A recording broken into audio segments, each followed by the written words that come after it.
Welcome, everyone, to the Islanders and Never Say Die podcast. I'm your host, TJ, and with me here, as always, is our NHL analyst and expert, the grumpy old man. They say there's no shame in his game because he is always the same. That's me. Grumpy, how are you this Wednesday evening? Oh, fine, thank you. Wow, you got some big ears over there. Maybe you should put those headphones back on. You got big ears. I'm just playing. Just playing. Like Dumbo, right? Dumbo the Flying Elephant? I didn't say your ears were that big. Okay. Fair enough, Grumpy. Well, it's odd, right? This week's been an odd one. Definitely has.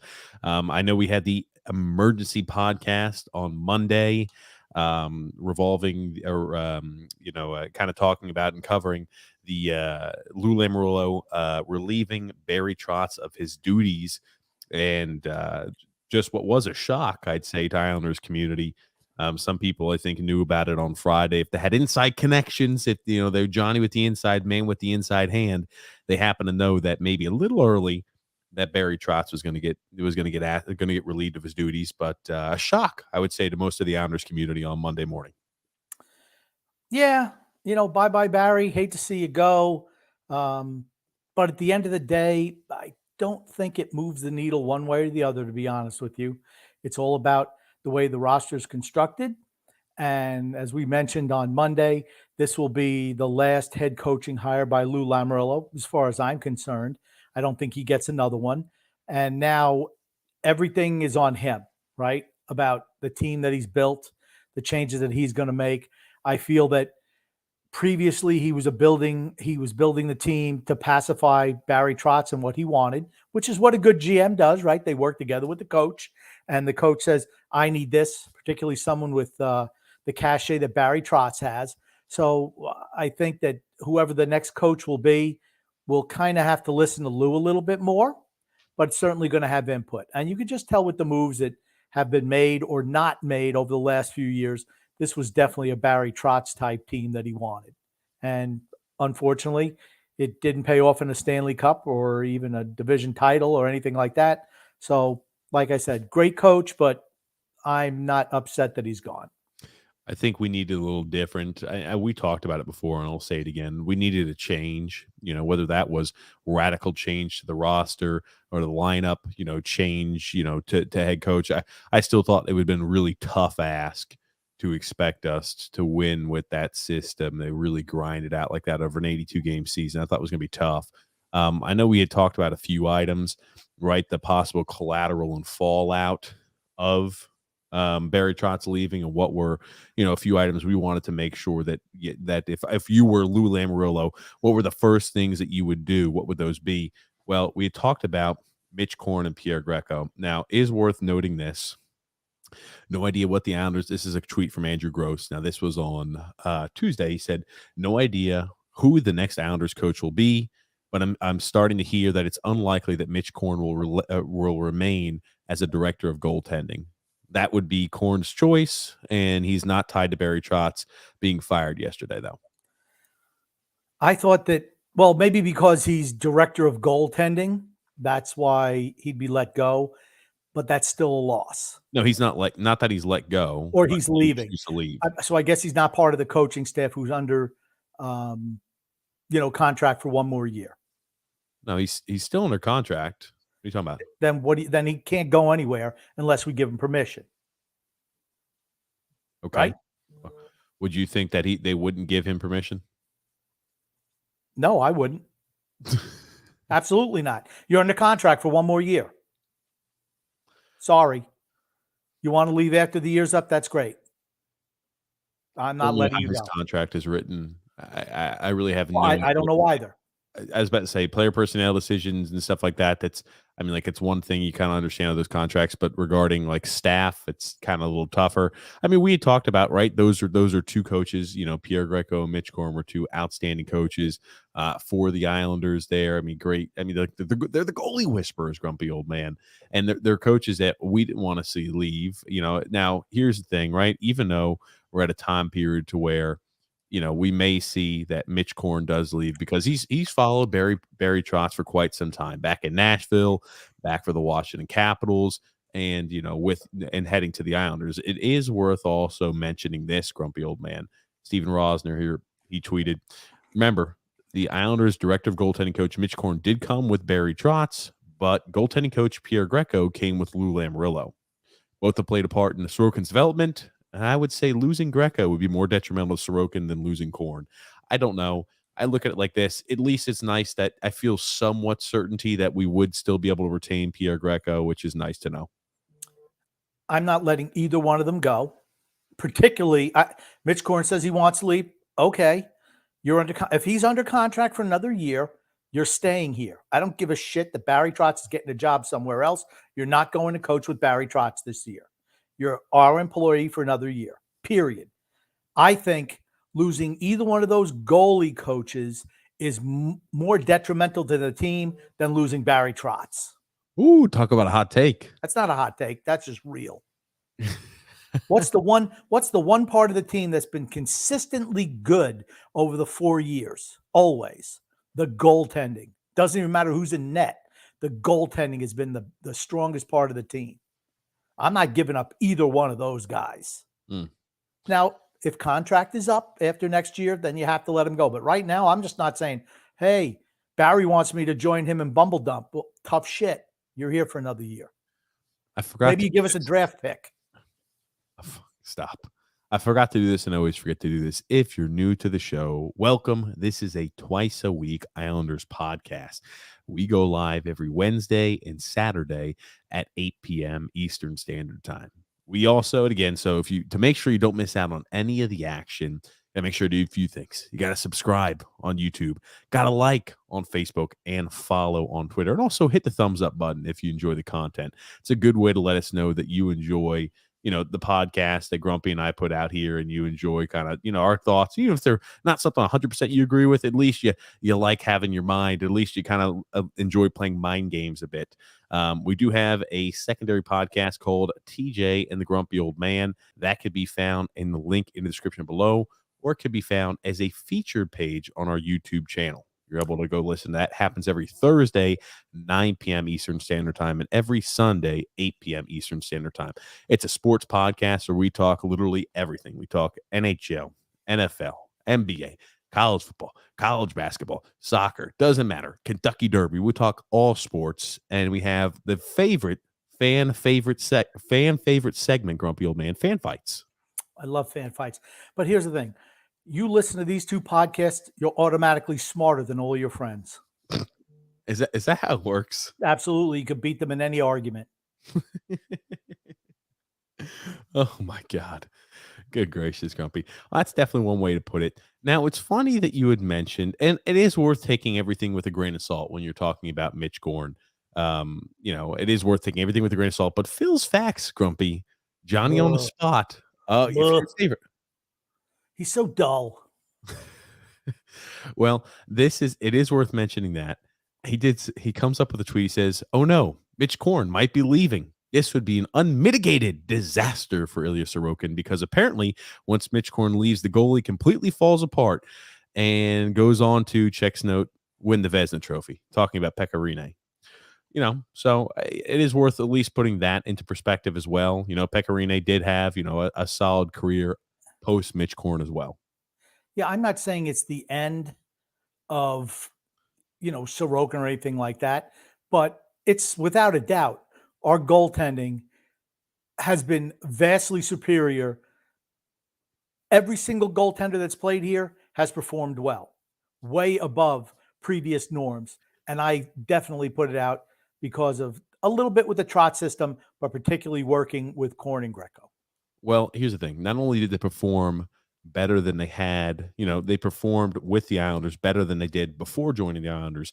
They also performed better with the Islanders than they performed post Islanders after they had left. And Yes. it's like, I don't think Sorokin's going to fall off the cliff or anything like that. Now it's okay. His technique will change or they're going to coach him up a little differently. I think, again, the way I read that, I feel confident that Greco is going to stay. And even here is this, right? It's just not. It's not obviously, it's not something I'd say, hey, I'm happy about Mitch Korn leaving. It's not a situation like that. So, but it's not the end of the world. Now we've seen a lot of names that have been thrown out there to replace Barry Trotz. But before we do that, can I just mention one other thing? When a new coach comes in, he might say, okay, I don't need this guy, that guy. So I think some of the coaching staff will be let go. And if it's somebody from outside, I think you can say goodbye to Lane Lambert as well. I don't think he'd stay as an assistant for a year unless he couldn't get a job somewhere else. But I think he'll be a commodity out there, to be honest with you. So there's going to be addition or subtraction to the coaching staff, even though everyone is under contract for another year. Well, let's talk a little bit about that. I've seen a lot of names that have been thrown out there. Some I think are good ideas, some not so sure about. I will also say this, and I said it before and I'll say it again. Regarding the speculation, it's complete speculation because we will have no earthly idea which way Barry Trotz is leaning. This is an item I feel like he's going to keep really close to the vest. And anytime you hear somebody saying, "Oh, I have a feeling it could be this or that," at least based off of inside sources, I'd be very hesitant to trust those sources. This is, if I look at, the matter of, national security, the matter of the security of the Islanders information, this has to be at the very tippity top of that list, I feel like, for Lou Lamoriello. Everything that he does is he holds his cards really close to the vest, right? I mean, we're going to find out. I mean, he doesn't even tell his wife. I'm just going to tell you. He's just going to hire a guy. He probably won't even tell ownership. He's just going to wheel somebody out there. So who knows? Is that really what you think? Nah, he'll involve ownership, but he's not going to tell a whole lot of people. He never does that. He's never been that way. No. You can't get blood out of a stone. That's what this guy is. I've never heard of that saying before. What? You can't get blood out of a stone. Ugh, never heard of that either. Okay. Oh, good gracious. We talked a little bit about what we thought the reasoning was. And if anybody else has any crazy, ideology or any ideology, or they say, oh, last podcast you mentioned this, but I think maybe this could build off of it, always let us know in the comment section below. But I thought we covered quite a few reasons. I don't think it was as simple as and it was one particular reason. I thought it was a multitude of things that just kind of compiled. Go ahead, Grump. Do you remember what I said mid-season? And we were just opining. And I said, about the possibility of letting Barry Trotz go before next year. And I said, when I saw the way the team was going and how we weren't playing the younger guys, and what's always been my thing is you have to get the younger guys playing if you want the team to actually get better. Who can be part of the solution going forward? And I said, Lou needs to have that conversation with Barry.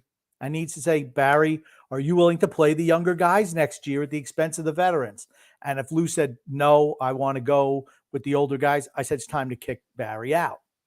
That could have had a part to play in it also. I don't think it had anything to do with it. No, probably not. But I'm just going to throw it out there because I said it earlier, and now he's fired. So I can throw any scenario up there, and it's plausible because we get nothing out of Lou Lamoriello. Here's what I think really happened, though. He did the exit interviews, and a lot of the younger guys were really sour on Barry, and I think that was the end for him. That's what I think. Really, Again, I think it was a multitude of things. That I think the Letty and Devon Taves trade, which again, I thought that it, like, in a bad relationship and a lover's quarrel, that it's just one of those things that just kind of builds. Trotz obviously wanted Letty, maybe Lou Lamoriello did not. And again, that's complete speculation. And you get to a point to where he was so steadfast and wanted to keep Letty. Maybe Lou Lamoriello said, "Okay, fine, I'll give you the defenseman you want." And it's always been one of those sore topics for him. And as you see Devon Taves continue to play at a high level, and Letty kind of tail off. I mean, he's finished, I'd argue, at this point in time in his career compared to what he is. He's a shell of his former self. It's one of those things that maybe kind of created a little bit of that split.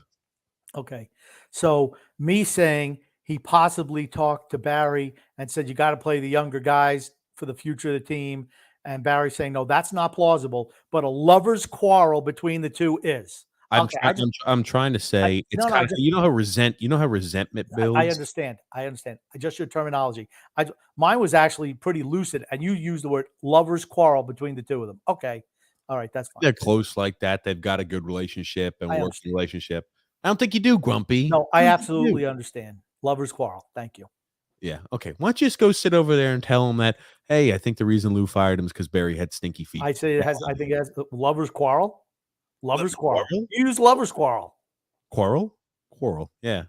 Anyway, you derailed the hell out of what I was talking about, Grump. But, again, I think it obviously had something to do with that. I think, I think production this year also played a part in it. I think there were multiple different items that played a part in this ultimate decision. And I don't disagree with it. I don't think it was a bad decision to make. I don't think that playing style would have yielded us a chance to win a cup here in the near future. And here's the thing. I'm not even sure coaching change does bring us close enough to win a cup. It does not. There has to still be massive change, I believe, to our forward group and one one bona fide top 4 left defenseman.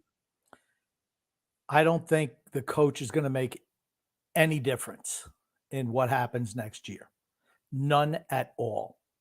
It's all about the players we're able to acquire this offseason.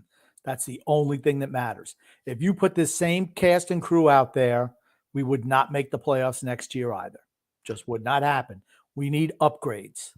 Like you mentioned, a legitimate top 4 left shot defenseman, somebody who can play with Pulock, because Dobson has to play with Pelech from here on out. Has to happen. You don't want to have 2 puck-moving defensemen on the same defense pairing. You don't want to have that. Okay, it's just dumb. And I hear some people kind of espousing that, but that's absolutely not the way to go. So we need a puck-moving left shot defenseman to play with Pulock, put Dobson on the first pairing with Pelech. Then your defense is in good shape, honestly. The forward group is what needs a major overhaul. Unless that happens, I don't see much improvement from this team.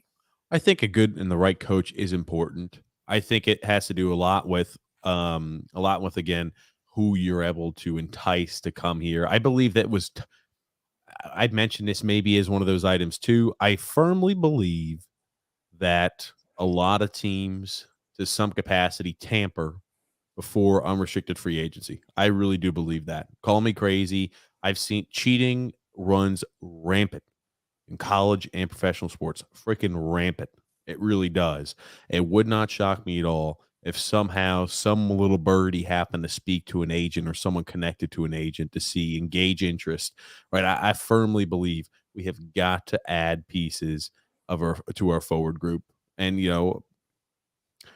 Philip Forsberg, I could imagine maybe didn't have a great relationship with Barry Trotz. I couldn't imagine him wanting to sign up. That's assuming Philip Forsberg even wants to leave.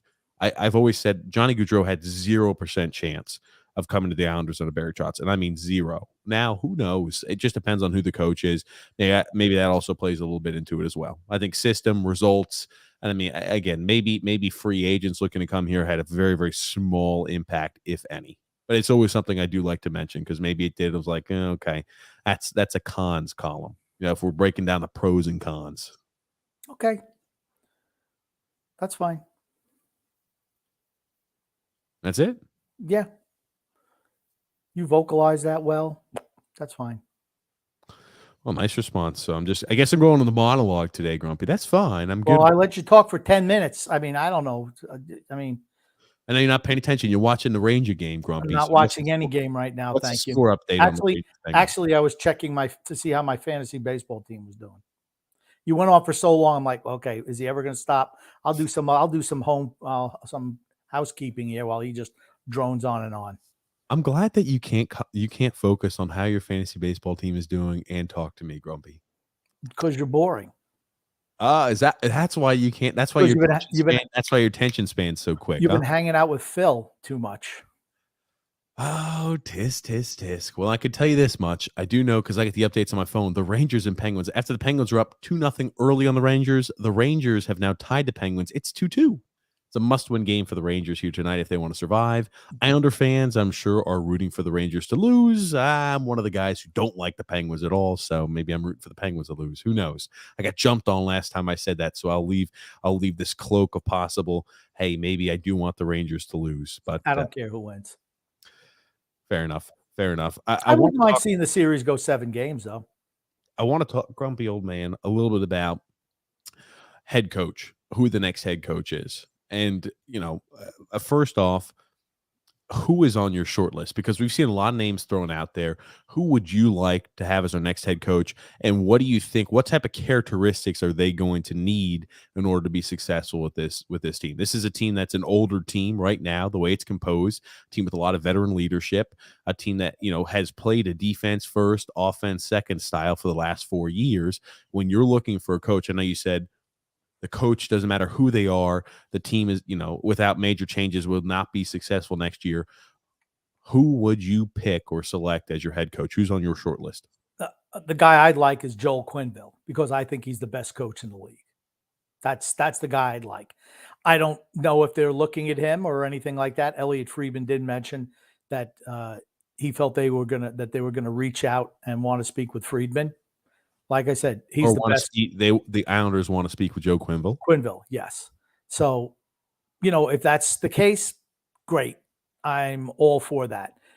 Let's say that's not going to happen. I think let's look at the cast of characters. Maybe Mike Babcock. I don't know. I think he's coaching some piddly pup college team in Canada right now. Rick Tocchet is a name you hear a lot from. Okay. No. I didn't ask you to do that. I don't want. We'll go. You said who's my short list is what you said. Who's on your short list? No. Okay. When you said Mike Babcock, he's coaching at Piddly Pup U. You want Mike Babcock as a coach? Give me the reasons why you want him as the coach. Okay, I'm giving you the short who list. is on the Grumpy Old Man short list? Not every single coach that's ever been mentioned, and we'll go ahead and do a brief little overview on them. Well, so what? My short list should only have one guy on it? Why do you want Mike Babcock as the coach? Why is he on your short list, Grump? Because he's won multiple Stanley Cups with Detroit and knows how to handle a veteran team. Let me ask you this too, because we'll talk. I want to talk about each one that's on your short list one by one instead of just giving a quick blow by on it. So let me ask you: do you have any issues with how things ended for Mike Babcock in Toronto? Not really. I know they say there was a toxic work environment. Whatever. What does that even mean? Was he too mean to the young players? I have no idea. He was there a long time. He's a good coach. He's won Olympic gold medals. He's won Stanley Cups. He's got the pedigree. I think you're going to see. Lou Lamoriello is not going to bring in somebody that he's not familiar with. Not at this stage of his career. He wants somebody that he knows he can work with. And I think that's what you're going to see. Babcock, he's worked with before. All right. Somebody like Quenneville, I mentioned him. That's the guy I'd want. They haven't worked together. I mean, they're both going to have two strong personalities. I don't know if that bothers Lamoriello or not. But I mean, that's what I'm looking for, somebody who's worked with him before. I've heard Peter DeBoer. I don't want anything to do with him. Okay. Let's talk about Mike Babcock still before we start jumping all. Grumpy, we're going to break down each one of these candidates here. So Mike Babcock, the items in Toronto, you jump from saying, what is a toxic work environment, whatever. Those don't bother you. That's fine. Let me ask you this. Now, you look at the success that Mike Babcock had with those Detroit teams, right? You still had fantastic goaltending, fantastic defense.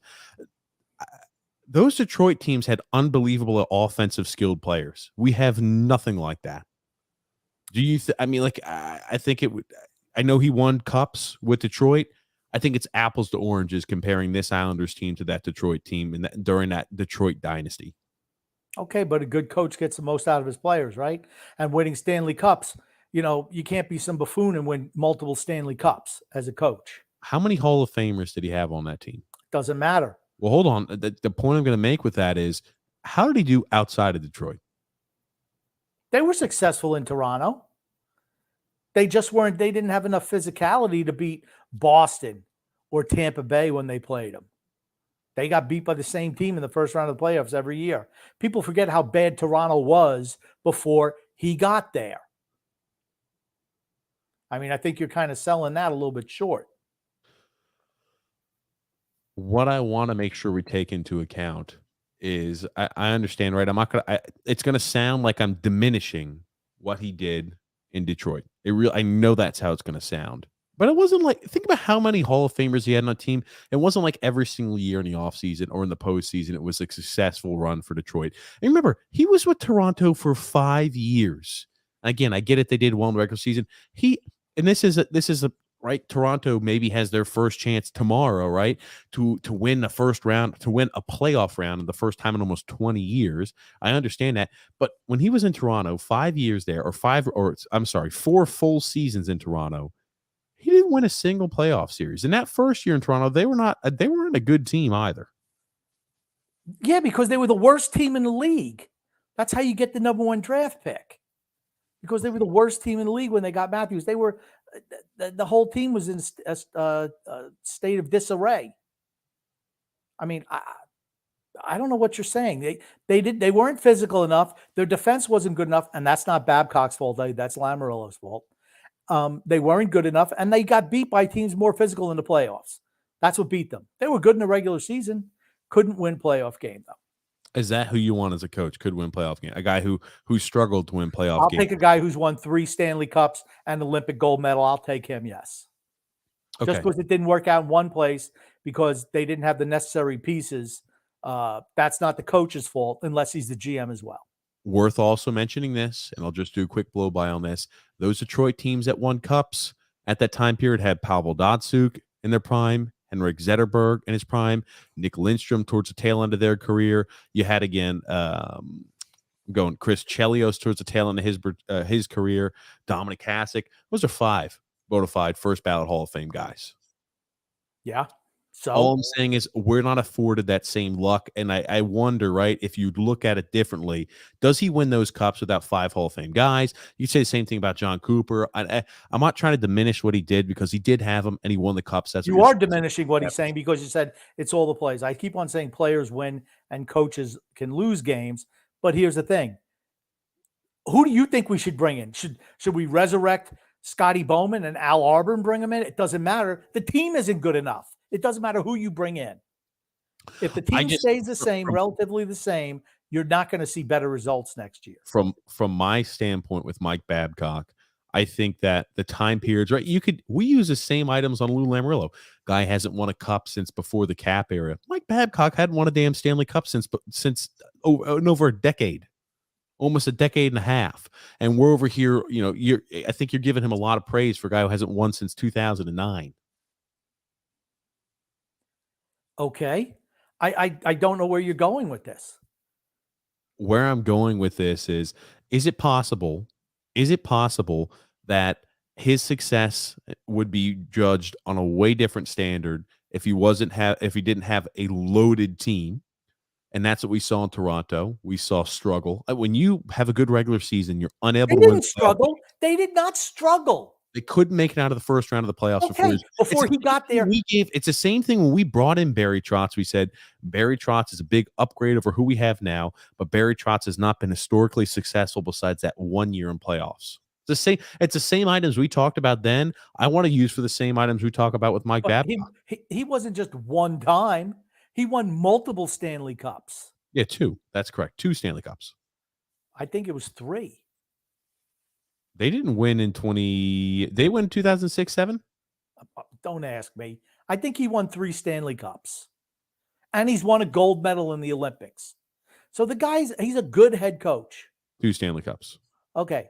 Twice as money as Barry Trotz and infinitely more gold medals in the Olympics than Barry Trotz. He's a better coach than Barry Trotz. I'd rather have Mike Babcock than Barry Trotz. That's not to put down Barry Trotz. I just think Babcock is a better coach. That's all. He's not a one-trick pony. He was able to play the defensive style in Detroit, play the offensive style in Toronto. He could do both while he was in Detroit, but play the offensive style in Toronto. He gave players a chance to breathe. That's not something that Barry Trotz has ever done. You're not going to get the best out of your offensive players under Barry Trotz, but you can under Mike Babcock. He also did create that he got, who is it? Was it Mitch Marner or who was it who got pinned up against all the players because they had him create a list of the veterans who weren't putting forth enough effort. How did that go again? It's been so long since I revisited that. No idea, and I don't even care. I don't even care. It's a clean slate for him. He gets a clean slate when he comes here. It's not going to matter anyway because the talent isn't good enough for us to be a champion. It's just not. I'm not changing my opinion based on Barry Trotz not being here. The talent still is not good enough to win a Stanley Cup. But now you have a chance, and I'm putting all the eggs in Lou's basket now. He has to make the necessary moves to make this team better offensively. If you just roll the same cast and crew out next year, you're going to have failure again. I don't care who the coach is. It could be Scotty Bowman, Al Arbor, Toe Blake, Punch Imlach, whoever you want. It's just the talent isn't good enough. He has to go out and get better players. I think Lou was getting players in previous years based on what Barry needed or Barry thought he needed to win a cup. Well, that's best case scenario for Islander fans. Right? The way that Lou composed the team was because that's how Barry wanted that done. That is the absolute best case scenario. I'm not sure if that is, I'm not sure how much of that was Lou trying to fit it all around Barry's way of thinking, or maybe they kind of somewhat agreed on some of those items. But we have to hope best case scenario was he was trying to fit and mold the team around what Barry wanted. And now with the new coach, right, we're going to have changes where he's going to try to mold the team around to maybe hopefully a more progressive way into where the NHL plays with more speed and more offensive pop than what, we've been placing importance on in the past. Yes. That's my hope going into the offseason. Now, if we go into the offseason and we just replicate what we've done in recent years, well, then Lou's got to go. And I think he's only going to be here one more year anyway. Yeah, I was about to say, big offseason for him. So we talked a little bit about Babcock. Who else is on the short list, Grumpy? Now, you mentioned Rick Tocchet earlier. Tell me a little bit why he's on your short list. He's going to bring new energy to this team. He's going to bring a young, energetic voice into the team. That's my big thing for him. I hated him as a player, but he's a guy who can get players to run through a wall for him. They didn't make the playoffs, but he made Arizona a borderline playoff team a couple of years ago. I mean, you want a new voice? Rick Tocchet's a new voice. Absolutely. He did in the 2019-2020 season, Arizona did make the playoffs. Oh, I didn't think they made the playoffs. Okay, so they made the playoffs one year. The way I look at Rick Tocchet, and I think he's a non-starter for me too. He's not a non-starter. He'll play the young guys. That much I guarantee. He's for our team. I think it's the wrong decision.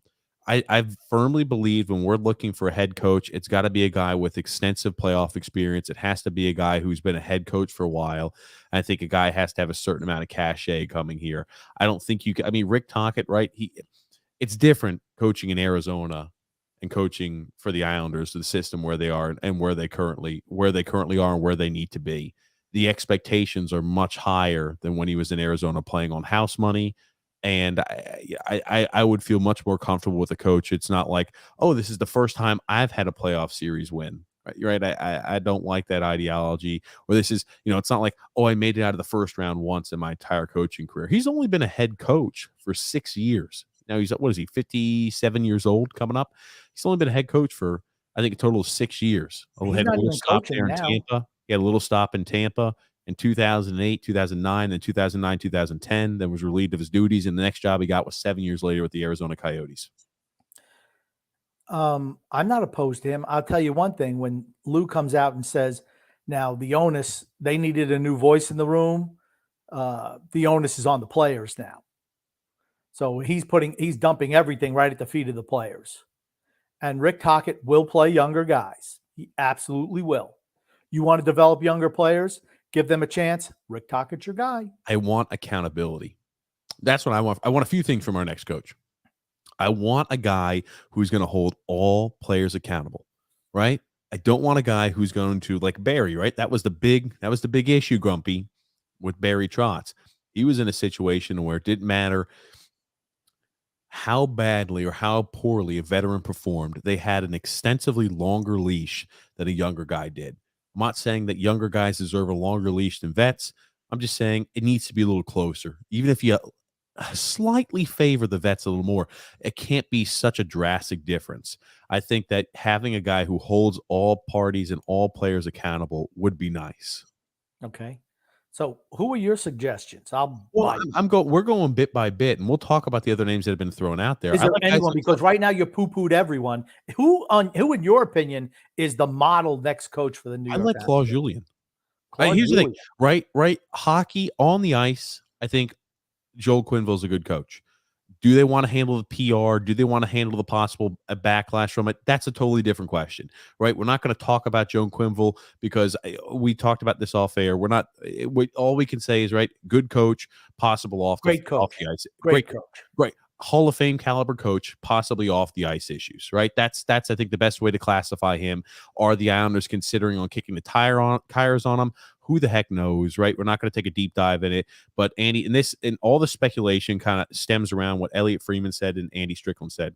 And again, expect NHL teams to inquire about hiring Joe Quenneville as their head coach. I hear he wants back behind the bench, and there is expected to be significant interest in hiring the future Hall of Famer Joe Quenneville.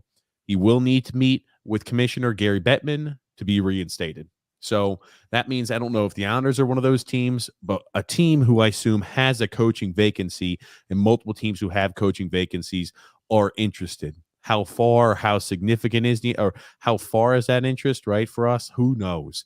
But again, on the ice, great coach. Off the ice, possible issues. So again, that's all we'll say on Quenneville. I like Claude Julien, though. If we're talking about a guy who has no off the ice issues, I think Claude Julien's a good fit. You realize Claude Julien hasn't won a playoff round since 2013, 2014, right? So he's missed the playoffs more times than he's made. He missed the playoffs 4 times and lost in the first round 2 other times before he was fired this year. He was coaching that. Okay, well, hold on. He was coaching that miserable Montreal team. Okay, but he was coaching them last year too. He was coaching them. Matter of fact, he was coaching them last year when he got fired, and they wound up making the Stanley Cup Finals after he was fired. So, you could say whatever you want, but when he was with Boston, he missed the playoffs the last 2 years, and then he was fired in the midst of the 3rd year in a row that he wasn't going to make the playoffs. He won a Stanley Cup in 2010 and 11, but he hasn't won a playoff round since 2013-14. So, I mean, if you're going to hold the feet to the fire for Mike Babcock or any of the other guys that I've mentioned, you got to hold Claude Julien to the same standard. He won a playoff series in 2019-2020 with the Montreal Canadiens. He absolutely did not. Got beat in the first round. Got lost to Philadelphia, lost in the first round. Okay, they won in the qualifying round. Sorry. Qualifying rounds, that's bullshit, right? That's not, if you look at it, that's not even a playoff round. It's not even a playoff round. Man, take a breath. Take a second, man. I'm just saying, I'm going to grill you on your guys like you grilled me on my guys. My guys who've been. Here's the thing I like about, you want to understand what I like about Claude Julien? Here it is. I think him and Barry are cut from similar cloth. Not the same, but why the hell do you want him? You just had that. What did I just tell? And I'll reiterate this again. I said it last podcast on Monday, and I'll say it again. I would like a happy median on heavier forechecking, but also not abandoning the system that has shown that this team can be successful in the playoffs with. The team has shown playoff success with a defense-first ideology. You are not going to be successful next year if you take a head coach and you say, oh, fantastic. This is a guy who wants to focus on run and gun style offense. This is a guy who wants to focus heavy on forecheck. This is a guy who says, you know what? Everything's going to work its way out in the defense. We're not worried too much about the defensive structure. We're not worried too much about back checking. I'm not saying we need to be as fastidious as we were under Barry Trotz. What I am saying is I want someone who's somewhat similar, but again, who would say, I'm going to be a little bit less defensive oriented, less structure oriented as Barry Trotz, but I'm going to be a little bit more free wielding, but I'm still going to keep some of those ideologies in the structure. And that, again, everybody back checks and we play 200 foot, not the same amount as Barry Trotz, but somewhat similar. No, I think the team needs it. Again, it does. If you're going to bring in somebody else to play the relatively the same Barry Trotz system, it doesn't not matter. Relatively the same Barry Trotz. Not good enough. Period. I want to change. You want to do a change, you actually have to change. You don't bring in the same guy you just had or a Barry Trotz light. No, you change it up. Actually, the more I'm thinking about it, the more I like Tocchet because he can be ready for a transition of the roster. These other guys aren't going to be. Babcock or Tocchet. That's who I'm leaning towards. Because I don't think they'll go after Quenneville as well. I just don't think they will. I would be shocked. I'd be shocked if they went after Quenneville, but maybe they do. Who the heck knows? I see significant interest. We'll have no idea. I don't think personally they go after Quenneville. When I see Claude Julien, look at what the Montreal team is with Claude Julien gone. Did they do necessarily particularly, did they have a fire second half of this year? Or I'm sorry, last year they have I know they made. Yeah, they did. Yeah, they absolutely did. They went on a run and went to the Stanley Cup Finals after he was fired. So yes, they did. When he was fired, that team was 9-5-4. 9-5-4.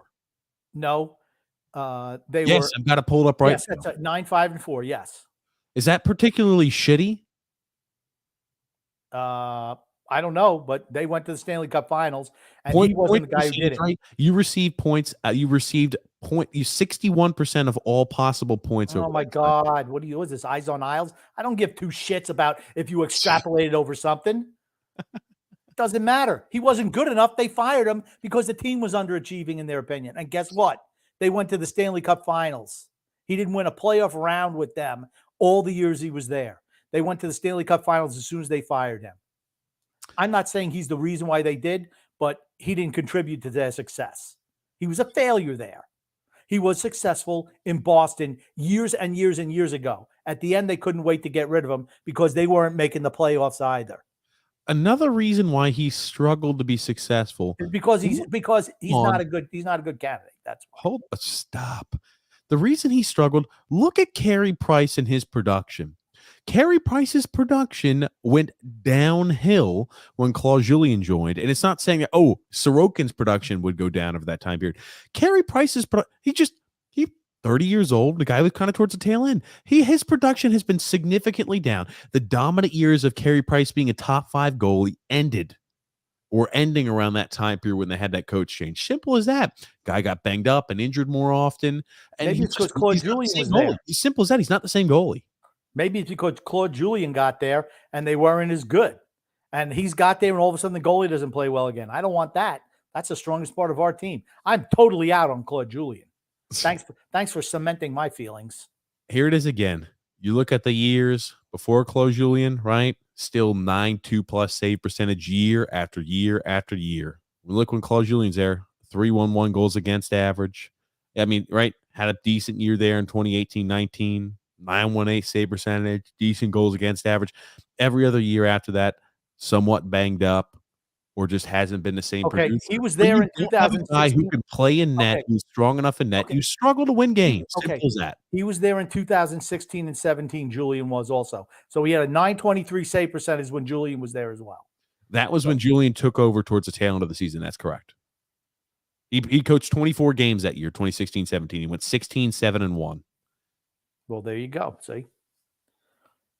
And you're trying to say that Julien sabotaged the team after that? No, what I'm saying is Claude Julien, it's tough to win games when your guy who is locked into that huge, whatever, $10 million a year contract, your Vezina trophy winning goalie, the guy who needs to perform, doesn't perform. It's tough to be successful when that happens. All I'm saying is, right, we can look at the Claude Julien and say, okay, goaltending wasn't there, and they were paying a goaltender to be the guy, and he didn't play like the guy. Whatever. So, I mean, I guess it's easier to fire Claude Julien when Lou Lamoriello leaves after next year. I guess maybe that's the one benefit because he won't last out. If Lamoriello's gone, he won't be there. Okay. I'm just not a Claude Julien fan. Not to put the team over the top. He's just not that guy. Okay. And the only thing I think about too is he's got the working experience in the past, right? You had mentioned that was one of the barometers you thought would help, Claude Julien or would help, a head coach with Lou Lamoriello. Remember, Lou Lamoriello and Claude Julien do have a working relationship in the past. Yep, that's right. Lamoriello fired him with 3 games to go in the regular season because he wasn't getting the job done. Freaking nuts. Yeah. Okay, that's the truth. Just hold on. They fired him with 3 games left in the regular season. They were number 1 in the division. He didn't even last a full year under Lou Lamoriello. Not even a full year. Not even a full year. And he fired him in season. 3 games to go in the regular season. He fired him because he wasn't the answer. He's out. Think about this. His record when they fired him, he was 47, 24, and 8, and they fired him. Guess what? He wasn't getting the job done. Not to the level that they wanted. There you go. And you want to know who took over behind the bench? Captain Lou Lamoriello. That's who. Lou thinks he's a better coach than Claude Julien. He knows that. Here we go. Well, now we know at least we have 2 head coaches lined up because here's the thing. If Claude Julien's not footing the bill, Lou Lamoriello could just fire him and step right behind the bench again. Okay. The next head coach is going to be somebody. I think Rick Tocchet could be the next guy. The more I'm thinking about it. Yeah, I think you're nuts. Okay. Think you're nuts. That's fine. Anyway, so I mentioned why I thought maybe Claude Julien's a fit. Now, I've seen other names thrown out there, right? He's a guy who's on my short list. Now, I don't think Lane Lambert's the guy. People will say, oh, Lane Lambert coached well when Trotz was out for that few game stretch. They were 2-1-0. Look at the competition. And when we played Washington, we looked like we were in the deep end of the pool drowning. Again, I think it's unfair to say, hey, I'm going to take a 3-game window and be hypercritical over that. But I just don't think Lane Lambert's a guy for us. I will say the younger players played better under Lane Lambert. They did, but he does not fit my criteria, and he has no head coaching experience and no playoff experience as a head coach. I think if he was going to be named the head coach, they would have already done it. I do agree with that. If they really wanted him and they said you are number 1 choice, why wait? Yes, I agree. So that's why, again, I kind of put him as not so much. Now, you did mention Peter DeBoer, grumpy old man. What's your thoughts on him? I don't want him. He's still under contract in Vegas anyway. So yes, I know his name gets brought up. His future is being questioning because what his results were this year. Again, I didn't think with San Jose towards tail end he was a waste. I have no interest in Peter DeBoer, none at all. I think it's his name and the way he looks. I mean, he coached for the Devils. I'm just usually against Devils coaches, Devils players, Devils coaches. Yeah, they just. I mean, it's. And I also heard maybe Scott Stevens as a possible head coach, but then the issue is he didn't want to be. That's a joke, please. It's not a joke. But the reason why he left as an assistant coach for 1 year, I forget where he was coaching. He was there for 1 year. He didn't want to spend time away from his family. Well, if that's the case, you're not going to want to be a head coach. Okay. But he could also play defense too. Well, here we go. If we got a defenseman out, suit up Scott Stevens. He's in his 50s, so yeah.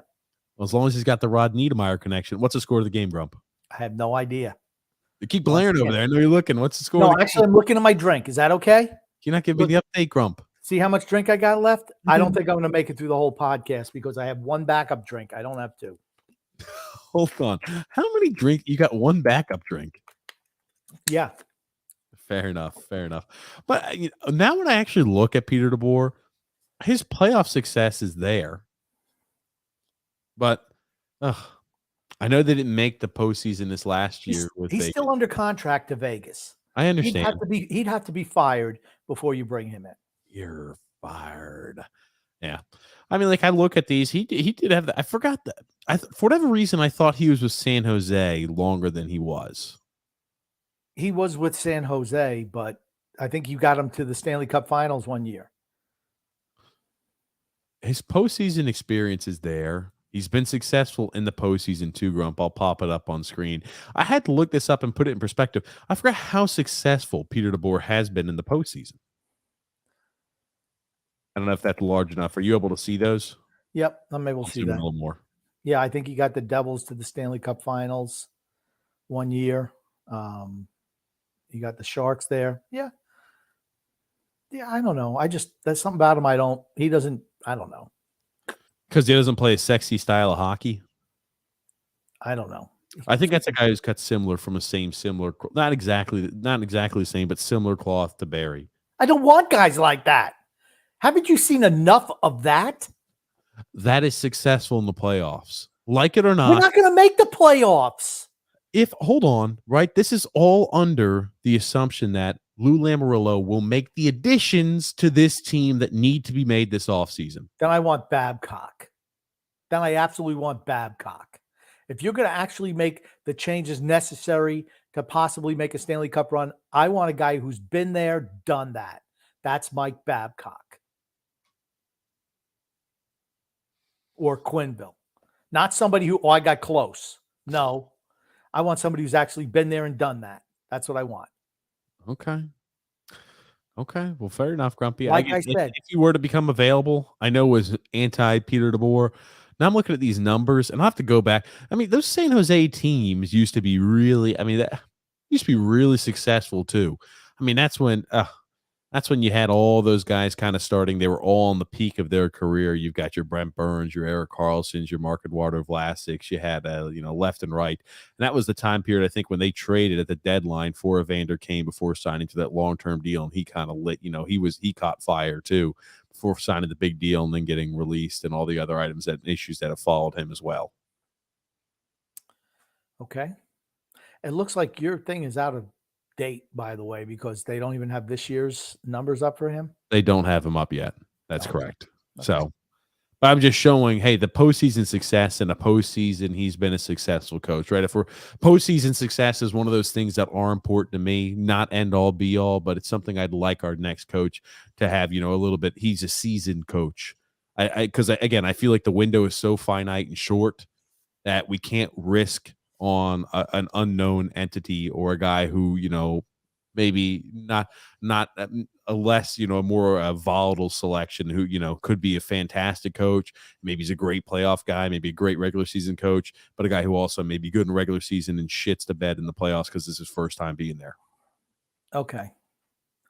Like I said, me right now, I'm for a Tocchet or a Babcock, either one. I think Tocchet for the long haul. Babcock short term. I've seen Paul Maurice's name thrown out there a few times as well. Wouldn't that be funny, right? The speculation is that Barry Trotz is going to be possibly the head coach. He's going to go back home and coach for Winnipeg. Wouldn't it just be quite unique if if we were to get Paul Maurice, who stepped down halfway through the season coaching the Winnipeg Jets this year? Paul Maurice has been a good coach. He's been a good coach. Barry Trotz would do wonders for Winnipeg, I think. Now, would you be a Paul Maurice guy? Would you be upset if they were to hire a guy like Paul Maurice? No. I don't think the head coach is going to have much of an impact on the direction of the team unless there's significant changes. It's not like somebody's going to throw magic dust on the Islanders and this cast and crew of characters that we have is good enough to win a Stanley Cup. It is not. We need to make the necessary changes. I don't think it matters. Now, if Lou felt that the room had turned Barry off, you had to make the change. Until Lou, so it's not magic dust; it's a different voice, and sometimes a different voice resonates with the players, right? And maybe they just had grown complacent, and they just kind of like coaches sometimes just occasionally run their course, and that's what I think happened with Barry. So the magic dust, it's not magic dust per se, but it's a new perspective that gives them a little bit of a bounce as well, and a possibly new coach could give them a bounce. Okay, 75% of our forwards are 30 and older. That hasn't changed. I don't care what type of magic dust you put on them. They're not getting better. We need to upgrade the offense. Changes have to be made. The coach doesn't matter. If the players had tuned Barry out, he had to go. It doesn't matter who you bring in unless you bring in new players, particularly the forward group. Hold on. I'm just going to tell you that. The coach doesn't matter, Grumpy. No, not with this group. It doesn't. Guys in their 30s? Grumpy, are you throwing your name in the ring? I think you're throwing your name in the ring. I'm throwing my name in the ring if the coach doesn't matter. I think all the listeners of the show are throwing their name in the ring too if the coach when I say doesn't matter, this group of players is not good enough to win a Stanley Cup. Barry Trotz got the most out of them for a couple of years. They got to the semifinals. That was the extent. We've talked about it on this show. He got the most out of that group of players as he could. No one else could have got more. Other coaches might have been able to get the same, but you could not get any more out of them because they're just not good enough. I'm going to ask you again. Maybe you're forgetting the exercise. So what I'm asking is, assuming we make the decisions, right? We're looking at each coach, assuming the offseason goes according to plan. The offseason plan, right, is to add a bona fide top 6 winger, a real legit top 6 winger, at least one a top 4 left-handed defenseman. You need 3 new players to really compete. Okay, so let's go ahead. Let's not get caught on that detail. I'm just saying at least, right? Grumpy, you can have as many as you want. You're hypothetical. We're talking about all of these coaches if they make the changes needed to be done. We're not talking about if they bring in a new coach and saying, hey, we're going to re-sign back every single player and not make any changes. Right? If that's the case, Lou should have been gone yesterday as well. Okay. So are they older players? Every single one of these coaches, if the right changes have been made. Maybe Jacob Chikrin loves Rick Tocchet, and he wants to go play for the Islanders. Maybe we should bring Rick Tocchet in, right? That'd help expedite that trade. I don't know. Christ almighty. We're playing an intuitive game to where we kind of get to play along, and your response is, doesn't matter who the hell the coach is. Hey, get anybody out there that can have the same. That's right, unless we upgrade the talent level on team. That's correct. God damn it. Let's assume we've upgraded the talent, Grumpy. Which coach? So stop that. I don't want to hear again this podcast that doesn't matter who the coach is. Well, who are the guys you're moving out? Who are the forwards you're moving out? Because you have to move some guys. God damn it. We just lost our head coach on Monday, and you can't worry. You're not even thinking about who the next head coach is. You're still complaining and can't take your eyes off of what players are we moving out. We have all offseason to talk about that. Who knows how long we have to talk about who the next head coach is going to be. You're asking me who the head coach will be, but I want the parameters. Are we moving out older players or younger players and draft picks? If we're moving younger players and draft picks for older players, I want Mike Babcock. If we're moving out older players and keeping our draft picks, I want Rick Tocchet. Is that simple enough for you? We're going name by name that's out there circulating at the moment and talking about, do we think they're a good fit for the way the Islanders are structured? And even if they make the changes needed, are they a good fit with the changes needed, Grump? They're all a good fit because they're unemployed right now, so they're going to give you their best. Whatever their best is, they're going to give it to you because they don't have a job right now. I don't get what's so complex about this. You're making it difficult. I've already given you the answer 6 different times. To work with sometimes, Grump, and right now you're doing that. I have already told you 6 times the guys that I want, and you just don't want to listen to them. I just said it, and I'll say it again. We're going down the list of the names that are being thrown out there right now and talking about, is that a good fit for us? How could it be a good fit? Or is that a bad fit for us? And how is that a bad fit? That's what we're doing. I asked who was on your short list, and you just listed 2 guys, and that was going to be it of the discussion. We're talking about, you've talked who's on your short list, I talked who's on my short list, and now we're going down the remaining list and characters, the other names are being thrown out there. That's not how it played out. I was giving you the short list, and then you wanted to talk about each guy as we went. I was going to give you the short list, but no, then that wasn't good enough for you. We had to go through and give the whole litany of them. So I gave you a list. Then I asked you who you wanted. I gave you my list. Those are the guys I want. Those 3 guys. That's my short list. We're through the short list. Three. That's we're through your list. We're through your list. What I just say? We went through your list, went through my list, and now what are we doing, Grumpy? What I just have a list. You had one guy. That's your list. One guy. One guy has got the guy who I've got on the short list at the moment. It's not saying it can't add to the short list, but right now I've got one guy who I think is the front runner, one guy who I think is a good fit for us.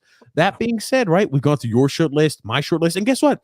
I'm not going to duplicate items. Okay, first of all, hold on. Your short list isn't even a list. It's one fucking guy. It's like when they run unopposed at an election. Who is it? Well, it's X or nobody.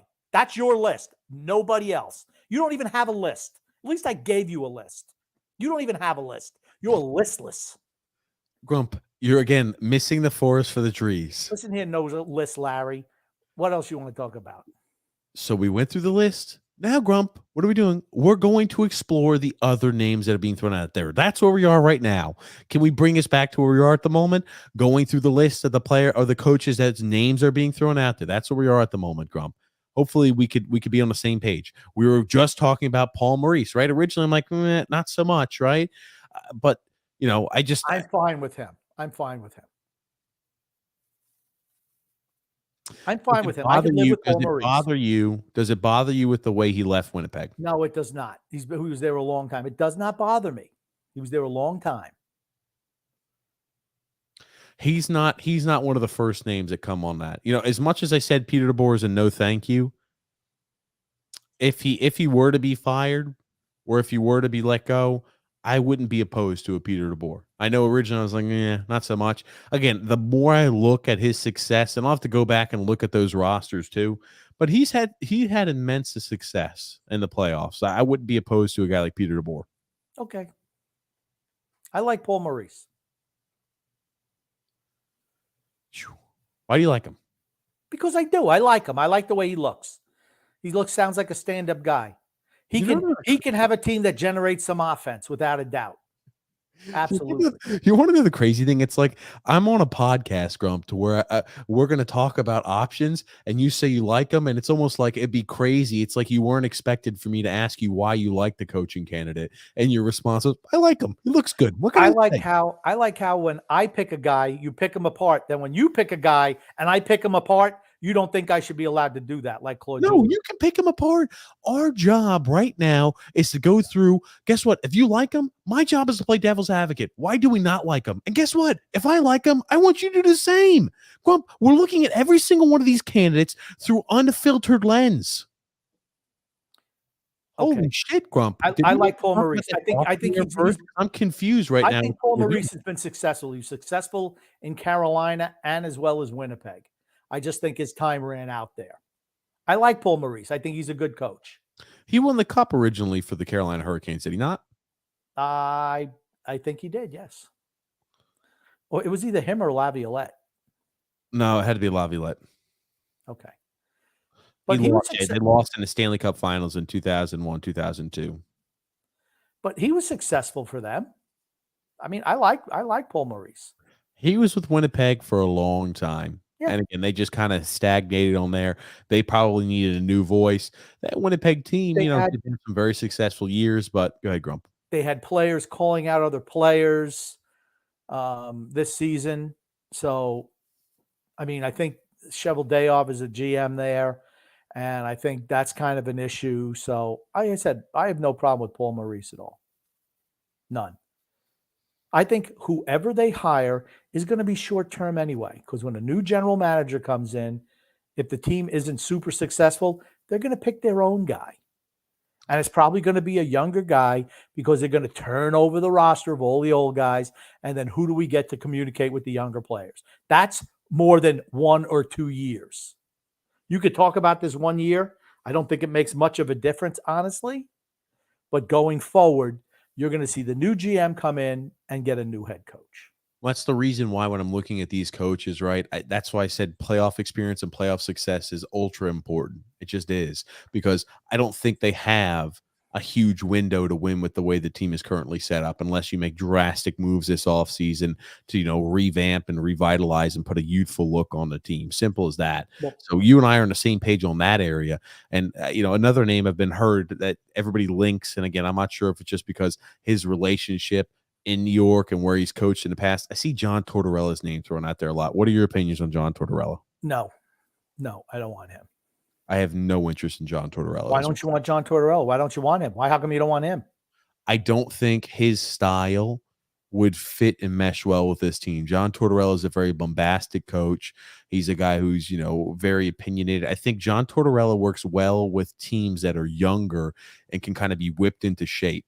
The Islanders are not a younger team, and the Islanders do not need to be whipped into shape. I don't think his style meshes well with the way the team is currently constituted. That's why I don't like John Tortorella. How about you, Grump?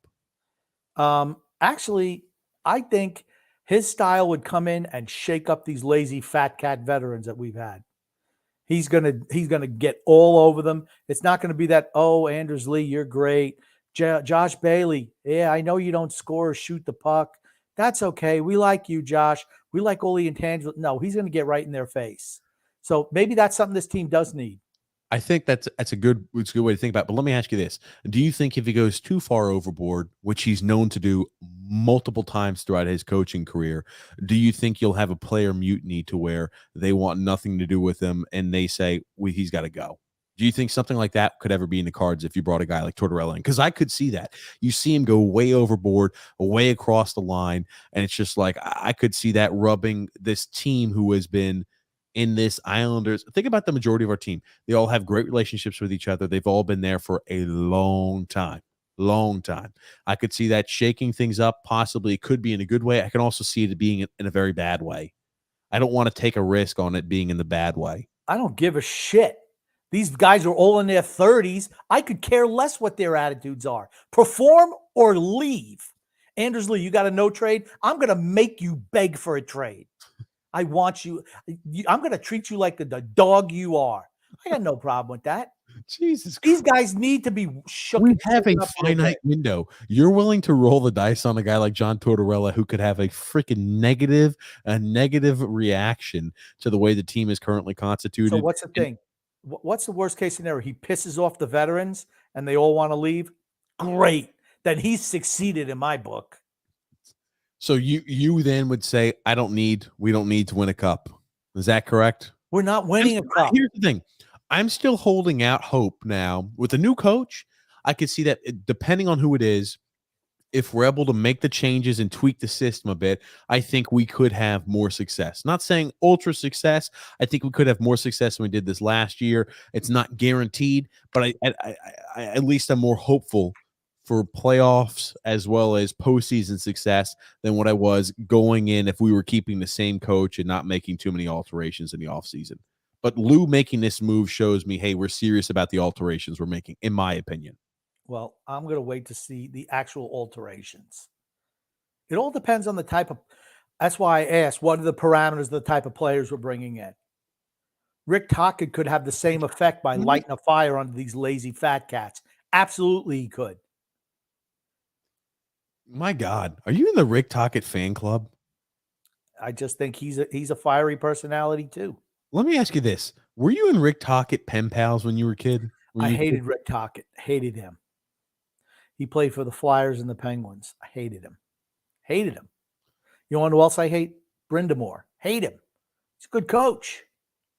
If he was available, he'd be a guy I'd take, and I hate him. Rick Tocchet has won, I think, one postseason, one playoff series. So now, again, we're going back to then Mike Babcock's your guy. He's won 100 playoff series. That's your guy.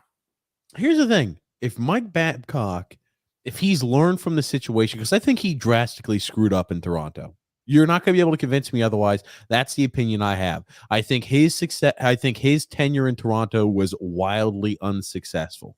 You could argue the more that Toronto struggles year after year when he is left, that maybe makes his tenure more positive, right? If they continue to not be able to make it past the first round of the playoffs. I will tell you this. If he's learned from it, I'm not opposed to a guy like Mike Babcock. If he's still the same old Mike Babcock and he's up to those same exact, hey, this is my style, it's my way or the highway with certain things, and I like to do things possibly to pit teammates against each other, I'm not interested in with this team. He's been extremely successful in the postseason. He has, but that's not what I'm for with this team. Okay. I'm just saying, right? That's the only knock I have on Rick Tocchet, right? Coach in Arizona has not had much postseason experience / success. Okay. You can say that about Barry Trotz too before he came here. He only advanced past the first round of playoffs twice in his whole career until he came here. Twice. Rick Tocchet has 4 postseason wins in his entire coaching career. 4. He coached Arizona. He also coached Tampa. Tampa was a dumpster fire back then. Are you noticing a trend? He coaches teams that are dumpster fires. Is that just cool? And he gets them to be competitive. That's why I'm saying if you're looking for younger players to turn the team around going into the future, Rick Tocchet's your guy. If you're looking for immediate right now or getting rid of young guys, going with the veterans, then he's not your guy. It's Mike Babcock. That's why I said that. There's a reason why I say things. You would not give me the parameters for the type of players we're bringing in. So I had to do both scenarios because you didn't do your job as moderator of this show. Yeah. Okay. All I'm going to tell you is this. It seems like every single stop he goes to is a team that's struggling mightily, and he's just a transition coach. That's not where we are, and that's not what time period we're in. We are a team in transition. We are a team in transition. If we were a team in transition, we wouldn't be looking to make any additions this offseason. We'd be selling players, and we'd be saying, oh, well, don't worry about coming back here, Matt Barzal. We're in rebuild mode. We're not that team. We're going to find out. We don't know yet. We're going to find out. They already said they're looking to make additions to the defense, and they're looking to make additions to the forward group. That they've already said that, Grump. Let's see what he actually does. I do think, regardless of what moves we make in the offseason, this is a team in transition. We have 8 forwards who are 30 or older. 8 starting forwards, 30 or older. This is by definition a team that is approaching transition. Guys in their 30s, particularly average players, do not play well in their 30s. You keep getting caught up on this fact alone. I've told you a million times, we are looking at this through the lens of Lou Lamoriello makes the deals and trades to make this team more competitive. How many different, does anybody know how to say that in French? Maybe Swahili, so Grumpy understands what type of experiment we're doing here. Okay. It's like you just don't want, whatever answer I give, you're going to pick it apart. Mike Babcock. That's my pick. I don't want anybody else. Only Mike Babcock. Everybody else on the list sucks. Mike Babcock's the guy. That's the only guy I want. He's the only guy qualified. Him and Quinville. That's it. No one else even applied for the job. How about that? That make you happy now? No, I just don't get why I get pushback and you keep diverting. We are in a time period where we fired a coach on Monday and you can't take your fixation off of what type of players we need to add. The coach was fired 2 fucking days ago and you can't even look. You can't, hold on. You can't move your focus off of the players we need to bring this offseason to even look at. We've been without a coach for 2 days, right? That's the hot topic on Islanders Nation. I can't bring myself to talk about the hot topic, the big trending item. I got to talk about, well, we need to do this with these players. I'm like, dude, let's talk about the item. Let me explain it to the simpleton that you are. Let me just explain it to you. The type of player you're going and the type of coach you have are intertwined. I get it. We saw it with Barry and the type of players we brought in. If you're going for just a veteran team because that's what we want to do, then Mike Babcock's your guy. If you're looking for a team that, okay, yeah, we're going to bring in some guys, but they're going to be younger players, well, guess what then? We're going to have to bring in a Rick Tocchet type. That's what we're going to do. When you see Grumpy, you know who's not on the list? Claude freaking Julien. Not on the list. You know what I see here, Grumpy? If you want to lose, bring in Claude Julien. Lou Lamoriello said, if you want to get fired in midseason by Lou Lamoriello, Claude Julien's your guy. Remember, when you speak over and I'm speaking, it muffles the volume for people who listen to the podcast. So let's try to keep that to a minimum. Anyway, with this right here, Lou Lamoriello said they're looking to add a top 4 left defenseman and they're looking to add forwards via trade. They're looking to add to this team. Okay. They're not restructuring and blowing shit up and saying, "Oh, everybody who's over the age of 30, we're blowing you out of the water," right? Okay. This team is looking to compete next year. What coach, assuming we're looking to compete, what coach is giving us the best opportunity to do that? Okay. That's what the experiment has been. I want you to actually read the tweet because you leave out certain words. Okay. Let me pull the Lou, exact quote. It's a tweet from Andrew Gross. You can read it, Grumpy, and as I pull up the exact quote from him. Lou on off-season improvements. Improve the defense offensively. Okay. I agree with that. That's a Chikrin type, maybe a Vince Dunn type. Who knows? Here's the next one. Maybe make a hockey trade with forwards. Maybe. He didn't say get new forwards or absolutely make trades with forwards. He says, maybe make a hockey trade with forwards. Get improvement out of our younger players. That's a definitive statement. Maybe makes it seem like, maybe we will, maybe we won't. I don't know. The other two he was emphatic about. Not about the forward group, though. Let me go ahead and bring you up the exact quote because, oh, my God. Maybe. Let me bring you up the exact quote. You're going to have to give me a sec. You're going to have to stall for a second here. That's fine. To pull that up. That's fine because we've been letting you talk the whole damn podcast anyway with your insane ramblings, how you want to bring Claude, Julien, who hasn't won a playoff series since 1913-14. I'm sorry. Yeah, it might as well be 1913-14. That's the last time he won a playoff series where we don't want Mike Babcock because he didn't win a playoff series with Toronto, who was playing really good Boston teams back then and Tampa Bay. So we're going to throw him under the bus. He doesn't count, even though he's won multiple Stanley Cups and resurrected a dead franchise in Toronto. He's not good enough, but Claude frickin' Julien, who Lou Lamoriello wouldn't even let finish out a whole first year with him, he's a good pick. A guy who was fired by Montreal last year, and all of a sudden they go on a run to the Stanley Cup. He wasn't good enough to be there. Maybe the good thing about hiring Claude Julien is you'll fire him before the end of the year, and it will send us on a Stanley Cup run. So maybe that's why he's more appealing to you. How about that? Right, Grump. I've got it. Thank you. You stalled long enough. Thank you, Grump. Here you go. As again, I hate to bring this exact article up. It's like you don't read or you don't pay attention. We'd like to improve our defense if we can, as far as offensively. If there's a way of making a hockey deal, certainly with our forwards, we would do that. If there's a way. If there's a way. I think what we have to do is get improvement from our younger players and also a more complete year from some of our veterans as we did last year. Does that sound like a team that's looking to rebuild and I'm only looking for young guys to perform? When I say we need to get more improvement from younger players and also a more complete year from some of our veterans, that would say they want a coach that can also not only just bring out the best in the young players, but also help the vets perform the way they did in years past. So a healthy balance. Someone that's GM speak. All that's GM speak. That's correct. It's all GM speak. Yeah. They're not gonna, what I've gathered from this is there's no fucking way in hell they're just looking to get the revamp and blow up the team. So the thing that you couldn't get over, who you're adding and everything like that, they're saying they're looking to make moves this offseason. That's what that statement means. This team right here is looking to make some sort of move to improve for next year. That's what this means. Actually, that's not what he said. He said, we'd like to improve our defense if we can. We'd like to do it. Doesn't mean we're going to. We'd like to. And if there's a way of making a hockey trade, certainly with our forwards, we do that. If there's a way, we'd like to do this. You want to know something? That's like when we always try to sign free agents. Well, we'd love to sign this guy as a free agent. Never do. So I think we're going to run the whole unit back next year. Thanks, TJ, for the clarification. I appreciate it.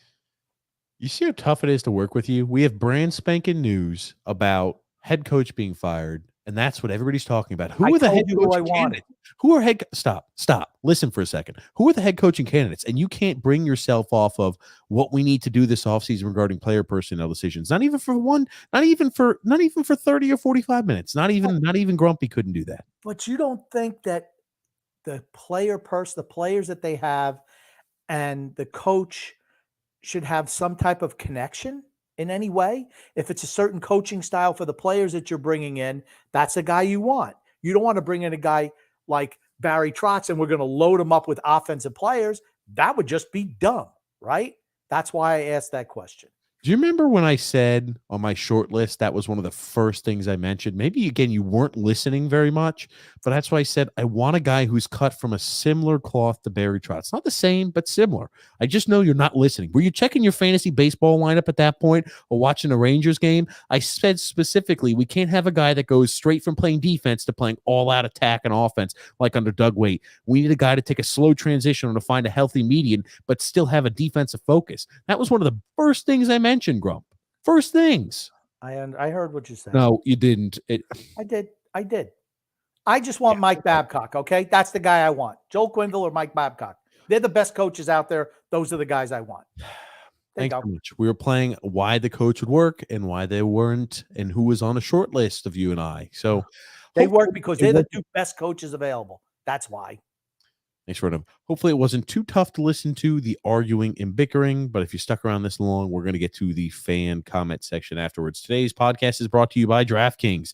Hockey fans, the pursuit for the Stanley Cup is on, and DraftKings Sportsbook, an official sports betting partner of the NHL, has an unbelievable offer for the most exciting playoffs in sports. New customers can bet just $5 on any team to win and get $100 in free bets no matter what, win or lose. If you're looking to turn a small bet into a big payday during the playoffs, you can do so with DraftKings same game parlays. You could do just that. Create your own parlay by combining multiple bets, like which team will win, how many goals will be scored, and more. It's your shot at an even bigger payday. DraftKings is safe, secure, and reliable. And best of all, you can deposit and withdraw your cash whenever you want. Download the DraftKings Sportsbook app now and use the promo code THPN and bet $5 on any team to win and get $100 in free bets no matter what. That's promo code THPN at DraftKings Sportsbook, an official sports betting partner of the NHL.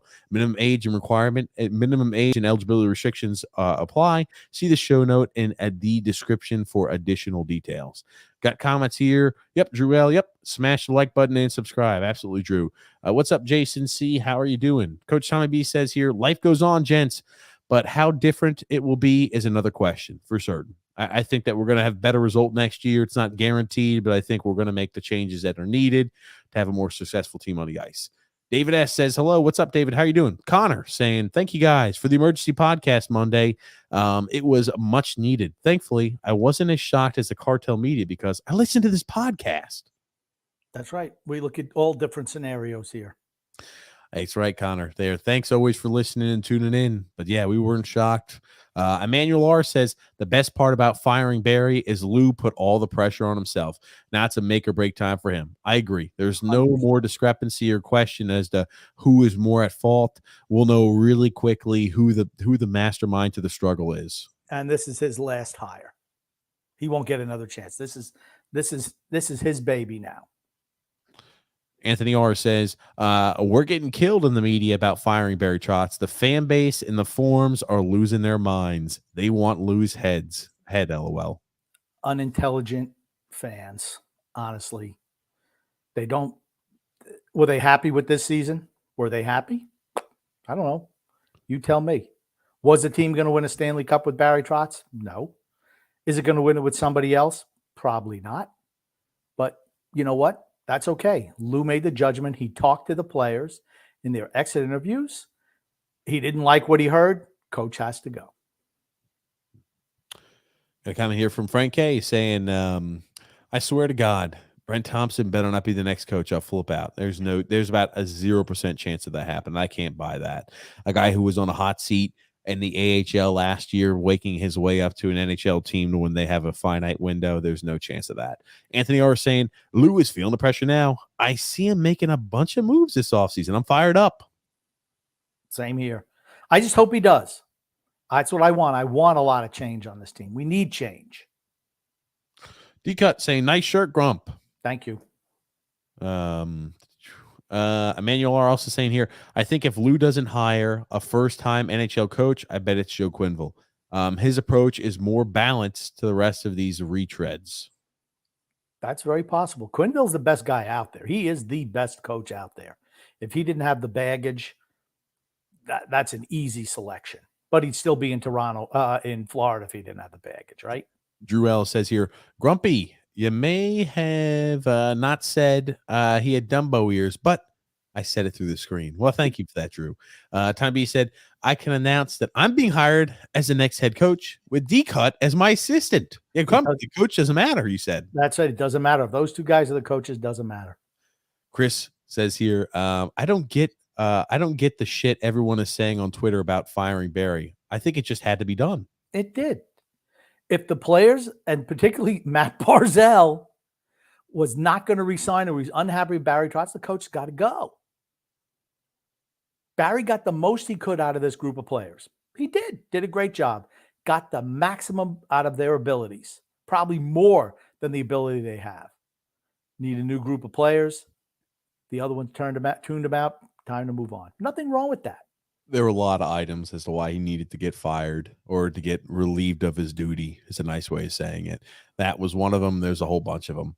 Emmanuel R., and we talked about him ad nauseum last podcast on Monday and even a little bit earlier today. Emmanuel R. said, in regards to the Taves Letty debate, I agree with Trotz that Letty played great, but it was more that he was a fit for Barry's system.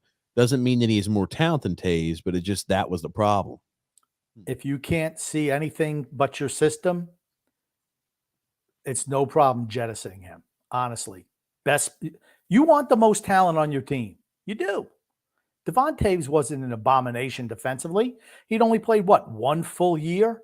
And you traded him because you wanted to keep Nick freaking Letty, who's played deteriorated since 2014-15? It was just dumb.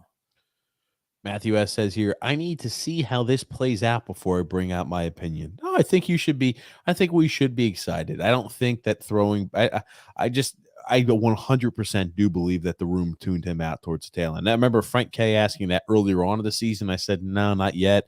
Towards the tail end, I said, yes. I think they definitely tuned him out. And, we're at a spot to where we can't afford to, have a head coach where the team has kind of tuned him out. Anytime that happens, it's the writing on the wall. It's done for the coach. That and many other reasons. Yeah. Oh, Tommy B says Mitch Korn is likely retiring.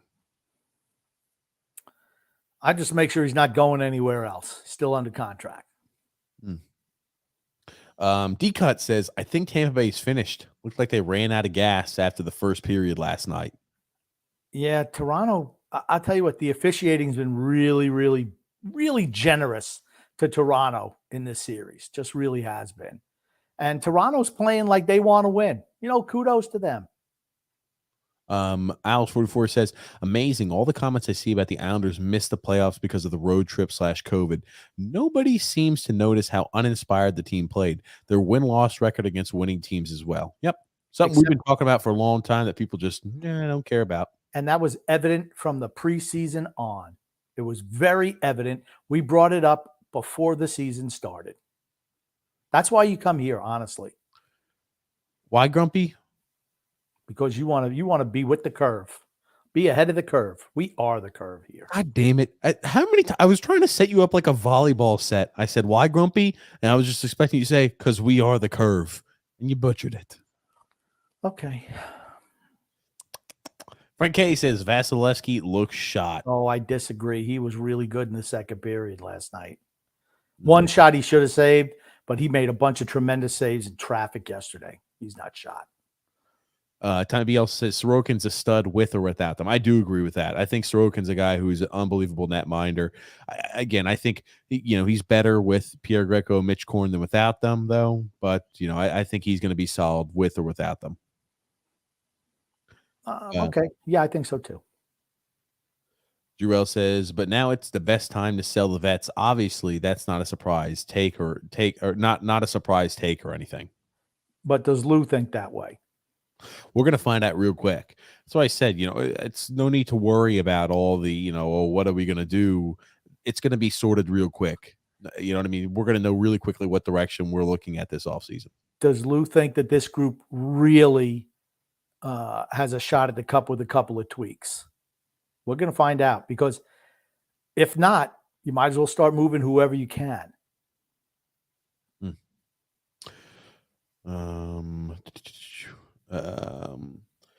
Charles D says, what's up, guys? Finally got my son to listen. He likes the show and said, you guys have good insight. Well, thanks, Charles. We appreciate it. Grumpy and I do. Yes, we do. George P said, my commentary in the Rags game. Well, boo hoo hoo. Boo hoo hoo. Cat says TJ wakes up after dreaming of Phil's facts. Scary thought for certain. That does sound scary. Osford First says, even if Trotz didn't like Taves or preferred Letty over him, Lou's hands aren't clean. He's still the general manager. I agreed, but again, A good general manager works hand in hand with this coach, and I feel they did work hand in hand. It's just Barry just doesn't want to play anybody under the age of 30 if he can avoid it. So he's like, well, look at how highly he spoke of Letty. I mean, maybe that was preparing for Barry knew he was going to have to get rid of somebody in the offseason. He didn't want it to be Letty. He'd rather get rid of Taves, the young guy. Well, how'd that work out? Just what a fiasco. I think there are definitely items that Lou is 100% responsible for, no doubt about it. And here, anything going forward, Lou bears 100% responsibility for. I think, the return that we receive for those players, that's on Lou, right? He didn't. Barry Trotz didn't say, yeah, trade Devon Taves for 2 second-round picks. Barry Trotz didn't say, yeah, go ahead and sign Leo Komarov to this absurd deal with the clause that you gave him. Go ahead and sign Anders Lee to this absurd deal. Barry Trotz didn't have any say on those type of items, right? Lou still bears those burdens and should bear those burdens. And I think that's where he has shown that he's struggled in. I think he's done a good job with coaching hires. I think he's done a good job, obviously, bringing over Sorokin. I think the firing of Barry Trotz is at the right time. Those are 3 things I think he's done well. I agree. Time B saying here, interesting to see a lot of mock drafts have the Islanders selecting Brad Lambert at 13. I've seen those too. I'm just like, oof. That's the easy one to make. I was going to say, the unfortunate one, we didn't get Tage Thompson, Brent Thompson's kid. Yeah, that's unfortunate. He was the 2nd round pick, I think. And he was traded from St. Louis to Buffalo in the Ryan O'Reilly trade. I guess St. Louis isn't complaining, led them to a cup. So, well, he was drafted 26th overall in that 2016 draft. Here's the thing, though. Tage Thompson, when he was traded, hadn't done much of anything regarding his career and performance. Power forwards take a lot longer to develop. He's a big kid. That's true. Certainly is. I mean, he was a guy who in 41 games and for St. Louis when he had played his rookie season with the Blues, 41 games, 9 points. In the AHL that same year, had 30 games played and 18 points. He wasn't a guy necessarily lighting the world on fire. Right. At the time period when he was traded. He was not like the cornerstone of that deal, but he was a guy that I think definitely, Buffalo got more than they were expecting out of Tage Thompson. That's for certain. He wasn't even great for Buffalo till this year. D-Cut says here, yeah, that's right. You're not wrong. I mean, he had 68 points this year. And how many goals? 38 goals. Yeah, he had a good year. D-Cut says Gruden and Hiller were both with Lou in Toronto as well. I knew Hiller was. I didn't know Gruden was. Jimmy S says, nods. Hello, Grump. TJ, good to see you guys again. Thanks there, Jimmy. Appreciate it. Remember after Waite was fired, it took Lou 5 weeks to hire a coach. He had to wait till the Stanley Cup playoffs were over, and then he hired him. Mm-hmm. I mean, how many days after the Stanley Cup playoffs when Trotz was let go before Lou? I think it was like, 3-4 days, maybe a week. D-Cut says Lou was ready to hire DJ Smith before Trotz became available. Don't be shocked if a dark horse candidate arises. I think it's a little bit different now because Lou knows this is the last kick of the can for him. Mark R says, I can't imagine a rookie coach being brought in, right? Lou is in it to win it now mode. Yes, I agree. I think the selection of the coach will tell you or give you an inkling to what direction the team is going to go in the offseason. If they bring in some young guy, a go-getter, I don't know. It's just more crazy all the time. But if you bring in a young guy who's there as a motivator to help work with young players, you could see him just making moves for younger guys. You could. I would be shocked if they did that, but I'd be shocked. It's better than the path that we are currently on. That's for certain. Tyler C says here, there was apparently a void between Barzal and Trotz amongst other young players. In addition, he could be having the same guys on the team for the most part, playing the same system for multiple years. Yeah, we've heard from multiple sources that Barzal and Trotz was not going to work. George P says Brian Strait as the head coach. He's learned under Capuano. I bet you Brian Straight's a good coach. I'm not saying he's ready to coach an NHL team, but I bet you he'd be a good coach. I saw Oli Jokinen's name being thrown out there. He's not ready. No thank you on Oli Jokinen, just to make that official as well. I'm not saying one day he wouldn't be, a good coaching candidate. Here's the thing. With the way our team is structured, he's not a guy I'd roll the dice on, especially this young in his NHL or this young into his professional coaching career, head coaching career. Time B says Trotz came out in public to keep Leddy and called him the second best player on the team. Yeah, absolutely. That's what makes me think that them trading Devon Taves was more to do with Barry Trotz wanting to keep Leddy. That's kind of how I come to that conclusion. And maybe it's a little reach because maybe, Lou saw it the same way. If Lou saw it the same way, then you're really in trouble, right? Because at least now I can have somewhat optimism that the guy who's been making the trades has been forced to make the trades because he has been making the trades to make sure he tries to set up the best players for Barry's system. Or now at least have a glimmer of hope that maybe that's what it is, instead of Lou agreed with Barry 100% on all of these items, and all of these items, these bad decisions have been Barry and Lou 100% in agreement on. All I can say is you found out why Barry Trotz has never been a general manager. Right there, that statement. When he said that, like, yeah, no, sorry. I fear Lou is botching everything up. We'll find out. This is it. I mean, I think that he's done after this year anyway. I really believe that. This is his last year. George P said, "Oh, Lou will saddle us with another past his prime veteran. Hope not." Tells you all you need to know about Lou Lamoriello. It was more Lou and Barry in tandem. At least to have somewhat hope that maybe some of the decisions and the questionable decisions were not only Lou but also Barry. And with a new coach, right, maybe he'll be receptive to wanting to fit him around whatever the new coach wants, and hopefully the new coach has the right ideology in mind. That's what we're hoping. That's the best case scenario for us, and I'm optimistic at the moment that hopefully it's that. D-Cut says, Lou wasn't a happy camper last night during the draft lottery show. How did New Jersey win the draft lottery spot again? They didn't. They're picking second. Or that one. Oh, okay. I thought where were they originally scheduled to pick? It wasn't second. So they won. They were the second team that won. The first team was Montreal. They were second. So they moved. Yeah, they were like a bottom 3 or 4 team this last year, were they not? The way it works, if you win the draft lottery, you are not eligible. Now, this is the crazy change they made to it, and I'm not a big fan of it. If you win the draft lottery starting this year, you cannot win the draft lottery for the next 5 seasons. Yeah, I don't like that. Or maybe you can't win it for the next 4 seasons. You can only win one draft lottery every 5 years. Yeah, I don't like that either. That's unbelievably dumb. I cannot believe that's a rule. They want to try to go ahead and make sure that you don't have situations where, okay, a certain team like Edmonton wins multiple draft lotteries in a row.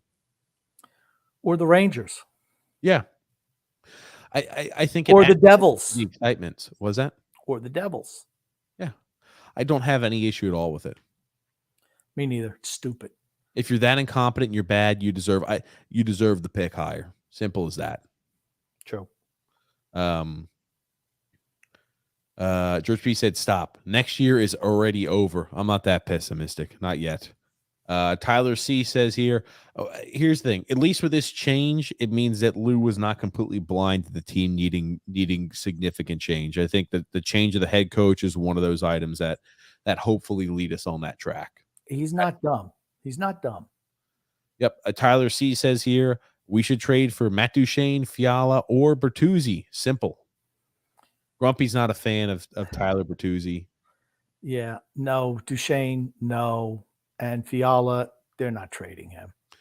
Well, he's a restricted free agent. They're going to find the cap available to make sure that Fiala doesn't have to go. Absolutely. Got a comment here from Milo Brownie says, maybe Barry decides to spend some time with his family, and Lou asks Lane to step up. I'm all for that. I think if that was going to be the case, that it would have already been announced. Talking about the Lane Lambert. Yes. Oz 44 says, maybe Lou saw Barzal wasn't getting along with Barry and decided to, choose the player over the coach. Players or Barzal made a bunch of comments about wanting to stay 2 days before the firing. Is that a coincidence? It is not a coincidence. I was about to say, especially here's the thing, right? We've had multiple people on the show, people we trust too, say that on Friday they knew that Barry Trotz was going to be fired Monday morning or fired sometime during that next week. And now, when they ask those questions on Saturday or whatever day it was, we get to a spot where Matt Barzal said, "Oh no, I want to stay here," and everybody's using it. "Oh, this isn't John Tavares. This isn't this." And I'll have to check the timeline. But if it was 2 days before, right, that happens to coincide right with when everyday Joes knew that Barry Trotz was gone, and people with the inside hand here listening to the show knew that he was going to be gone. I'm just upset they didn't let us know about it on Friday too. But here's the thing. We've heard from a very reputable source that Barry and Barzy got into a screaming match during the season about ice time. Yeah. And then or the line mates he was with. Barzal was unhappy with Barry Trotz. Do you think that Barzal was happy at the end of the year being demoted to a third line center, playing with Zach Parise and Oliver Wahlstrom, who obviously had already checked out as well? You listen to Matt Barzal's post-game pressers at the tail end of the year. He was unhappy with teammates as well. I would have loved to be a fly on the wall on his exit interview this year. I would have loved that. Drill says, "I second that, Grump. People stand no chance against him in arguments, and it's all thanks to this podcast." They can't handle logic. Mark R says, "A more open style maybe encourages Johnny Hockey or Philip Forsberg to come here. Of course, that more open style better lead to more wins also." That's another reason too, right? I don't want to say that that was a big reason, but I think that could have also played a role into it. If we have a more open style, maybe if I've happened to wink, wink, nudge, nudge, bump into an agent or just happen to, run across them real quick, right? Maybe they say they want to play in a little more open style. They don't like Barry's system. And maybe, hey, if I can open the style up a bit, we can make the cap available. We can trade players. We don't need Varlamov as the backup. We don't need guys like Josh Bailey. Maybe we can free up the cap space in order to get a guy like Johnny Hockey or Philip Forsberg if they last unrestricted free agency. True. Jimmy, I said, "I don't see us making the playoffs next season, and that's okay if we're building / fixing things." I 100% agree with that. Tom B says, "Forsberg wants out of Nashville." I have no idea. I don't have any inside news on Philip Forsberg. If they pony up the cash, he'll stay. Rich A says, "I think there's something to the Golashev and Trotz poking Lou in the eye." Yep. Phil's Facts had mentioned that on the show, and we had mentioned that yesterday. I think it has a lot. I think that also was one of those items that played into it too. He told Golashev, right, "You're the next guy who's been called up. You're going to play tonight." He had that specific conversation with Anatoly Golashev. And a little bit of more, he had his jersey out there like he was going to be starting that night, and he looks at the roster, his name was left off it, and he said, "It's just a player. You weren't playing because you didn't have any NHL experience." I'm sure that didn't go over too well for him either. I'd be like, I'm leaving. Goodbye. Yep. And how many days was it before he left? Not even a week. He was gone. He was gone that week. I'm back to Mother Russia, wherever the hell he plays. Apex Senior Citizen says here, trading Bailey is a must. True. Let's hope, all for a young forward who plays top 6 minutes this upcoming season.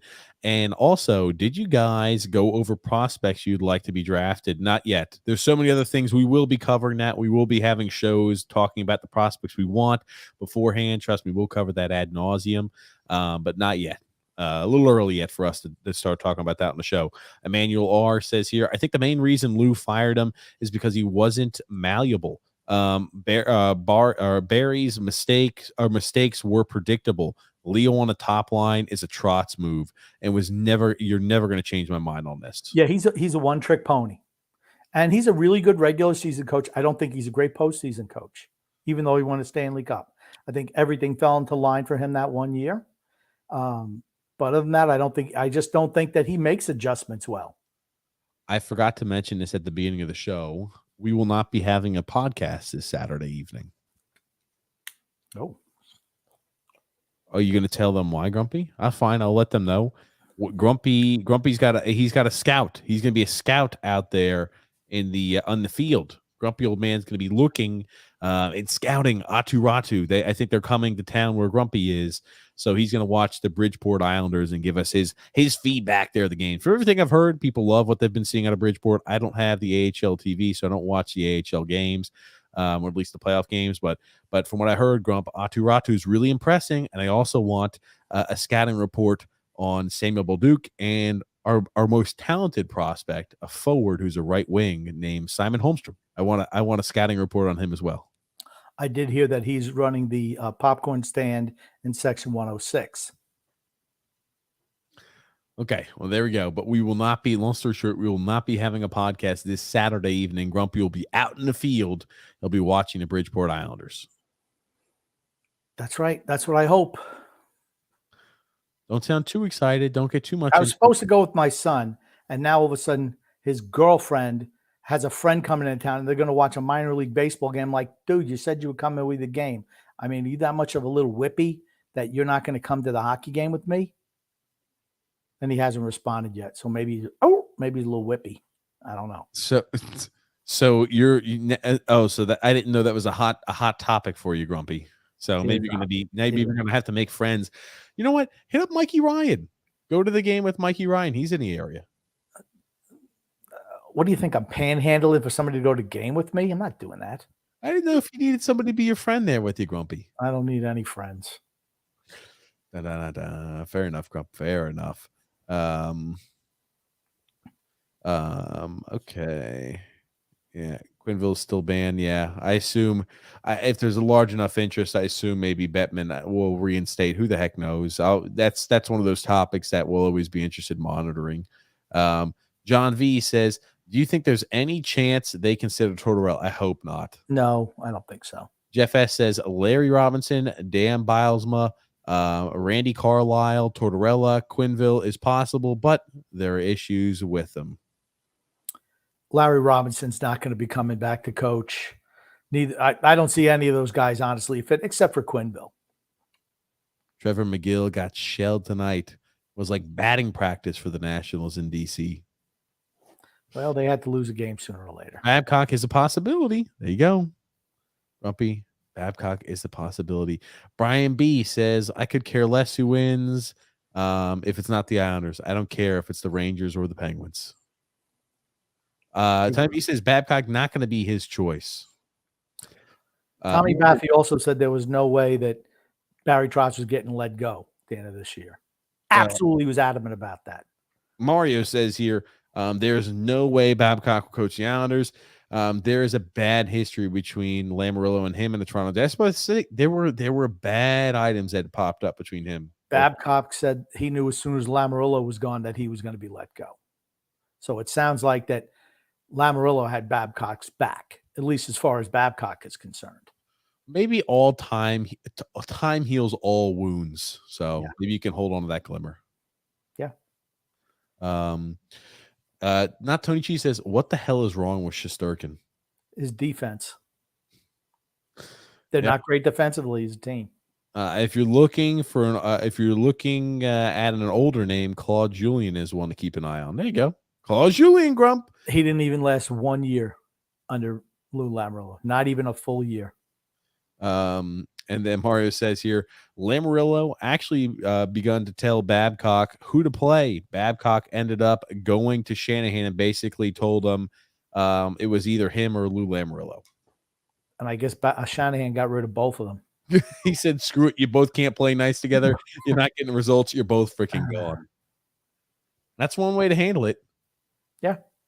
Tyler C says, dare we ask Ted Nolan? I like Ted Nolan. I always like Ted Nolan. Talk about a guy getting blackballed out of a league. Ted Nolan. Why was he blackballed out of the league again? I don't remember, but he was certainly blackballed. There was also a situation with Austin Matthews as well, says Mario. Okay. Well, Matthews is Larry Robinson. No, how old is Larry Robinson? That's the same question. You got to be in what, his 70s? He's got to be in his 70s, close to it. I mean, how long has he been out of the game? I don't see that. look up here. Yeah, I have no idea. I mean, Larry Robinson was a good coach, though. Great player. Hall of Famer. I was going to say, he's 70 years old, Larry Robinson. Yeah, I don't. Larry Robinson, last time he was a head coach was in 2005, 2006. No freaking way. Yeah, he's not coming back 16 years later, please. He did win a cup with Jersey. He did win a cup with Jersey back in 2000. I know he did. I remember him replacing Lemaire and winning the cup. Yeah, that's right. Right at the end of the season, last 8 games, he didn't win the cup. Yeah. That's what, it's funny. Barry lasted much longer than most of Lou's coaches. They don't last that long with him. Yeah. I don't want Julien. He's a Barry clone, just not as good. Yeah. Brian B says it won't be Babcock. Tom Baffin says here, Lambert is still very much a possibility to take over. I hope not. I don't want to gamble on unknown. You know what I mean? An unknown coach. Playoff success is important to me. Tyler C says Alexi Ashen. He was playing the last time that Larry Robinson was coaching. John V said we had a first ballot Hall of Famer Josh Bailey for Babcock to work with. There we go. That's true, right? All the Hall of Fames at all the Hall of Fame coach of all the Hall of Fame players that Babcock had. We do have one first ballot guy, Josh Bailey, on this list too. Josh Bailey. Matthew S says no on Babcock, Quinville, or Tortorella. Panthers. WTF is going on? Jesus, get a grip. Oh, are the Florida Panthers playing tonight too? Yes, they are. What's the score of that game? No idea. I'm not watching the game. I have no idea. I'm listening to you. Now up. They scored 3 goals in the second. And they just scored in the third. The Florida Panthers are up 4-3 with 4 minutes remaining in the third period. Is this game in Florida or is it game 5? This is game 5. Okay, so it's 2-2. Okay, well, if they win today, they'll win the series. This is in a BB&T Center. Nope, so that's in Washington. In Florida, right? No, isn't that in Washington? Maybe it's, I don't know. It's got to be Florida. That's got to be in Florida. Yeah. Let's go. Matter of fact, it absolutely is in Florida because I did flip the game on before we started the podcast, and there was no cheering at all. It was like a mausoleum there. Brian P says, I hope it's Lane Lambert. I like Lambert. I mean, is that the direction you want to go? I don't know. Here are the pluses with Lane Lambert, right? There's familiarity he has with the team. The only thing I worry about is if they tune Barry Trotz out, did they also tune out other members of the coaching staff? Yeah. Is it just kind of like where it's like, hey, we just needed a complete reset. We need a completely different mentality. We need a whole different coaching staff from top to bottom. Was it just Barry Trotz? But when we heard you feel like they tuned him out a bit. I just hope that doesn't also bleed over into Lane Lambert. Maybe holding all of the coaches and not letting any of them go could be a harbinger to bringing Lambert in. Maybe the younger players saying, yeah, we like working with Lane Lambert. He listens to us. He understands us, blah, blah, blah, blah, blah. And maybe that'll be the case. Who knows? Let me ask you, how often does it work when you hire an assistant head coach to take over from a head coach who's done a ship-shape job? Usually that doesn't work out well, does it? Ask Claude Reardon how that worked out.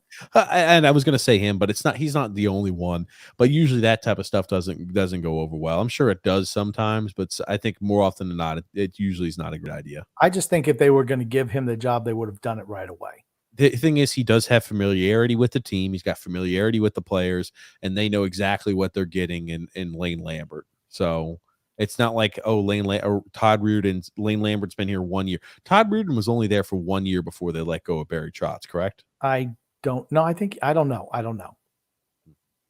And then Alexander says, hey guys, how are you both? Doing well, Alexander. Hopefully you're doing well too. Eric says, I read that Joe Quinville needs approval from Gary Bettman if he wants to return to the NHL. Yes, he does. He would need approval for certain. Pony Boy Curtis says, boys. I freaking love you. Love you too, Pony Boy Curtis. Brian B says it doesn't matter because it won't be Babcock. The BK Italian kid says, I think that Joe Quinville or Dan Bilesma would be the next choices. Also, with a roster full of veterans to get ample playing time, it's hard to imagine them talking bad about Barry Trotz. Maybe, but they're not the future of the team. No, the reason, like you talk about the bad exit interviews, he said it's hard to imagine that a lot of players are going to be talking bad about him because we got a whole bunch of vets who like all the playing time Barry gives them. But if you have guys like, Wallstrom, Barzell talking mad shit about Barry and how they're being treated, they're the future. Again, the most important thing this franchise has to do is get Matt Barzell re-signed.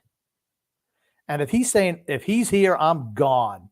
If he says that, Barry has to go. Alexander said the worst thing that could happen to this fan base was we get to the Eastern Conference Finals twice, back-to-back years. Got this fan base spoiled. Well,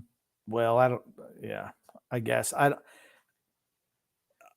I'm saying it's Stanley. I say it's every year. It's Stanley Cup or bust every year. You get no points for me for making it to the Eastern Conference Finals.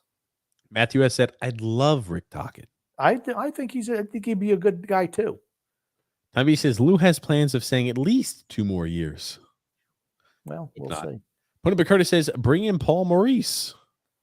There you go. Alexander says, Quinville, I want. Tocchet won't get an interview, says Tommy B. Yes, but I say, we'll have no idea with this type of stuff. Sidney Crosby hurt. The Rangers. How bad? Was he carted off the ice? How bad of an injury was it? Ooh. Tommy B says, Lane Lambert will get an interview and 3 or 4 from Lou's coaching tree. I don't know what the heck's going to happen. Oh, boy, Grumpy. Do you know who just commented, Grump? Do you know who just commented, Grump? Do you know who just commented, Grump? No, I do not. Who? That's Sal P, the Giga Chad himself, with the manly beard dripping down to his tippity toes over here, wearing the very amazing Islanders Never Say Die merchandise. Look at that shirt, Grumpy. Where could he get a shirt like that? Grumpy's Groupie shirt. Grump, where can he get a shirt like that? In the link in description below. There it is. Look at that. I said it so many times. Grumpy even knows. You can find a link in the description to our merchandise store below. It's Islanders Never Say Die. I believe it's on Etsy or something like that.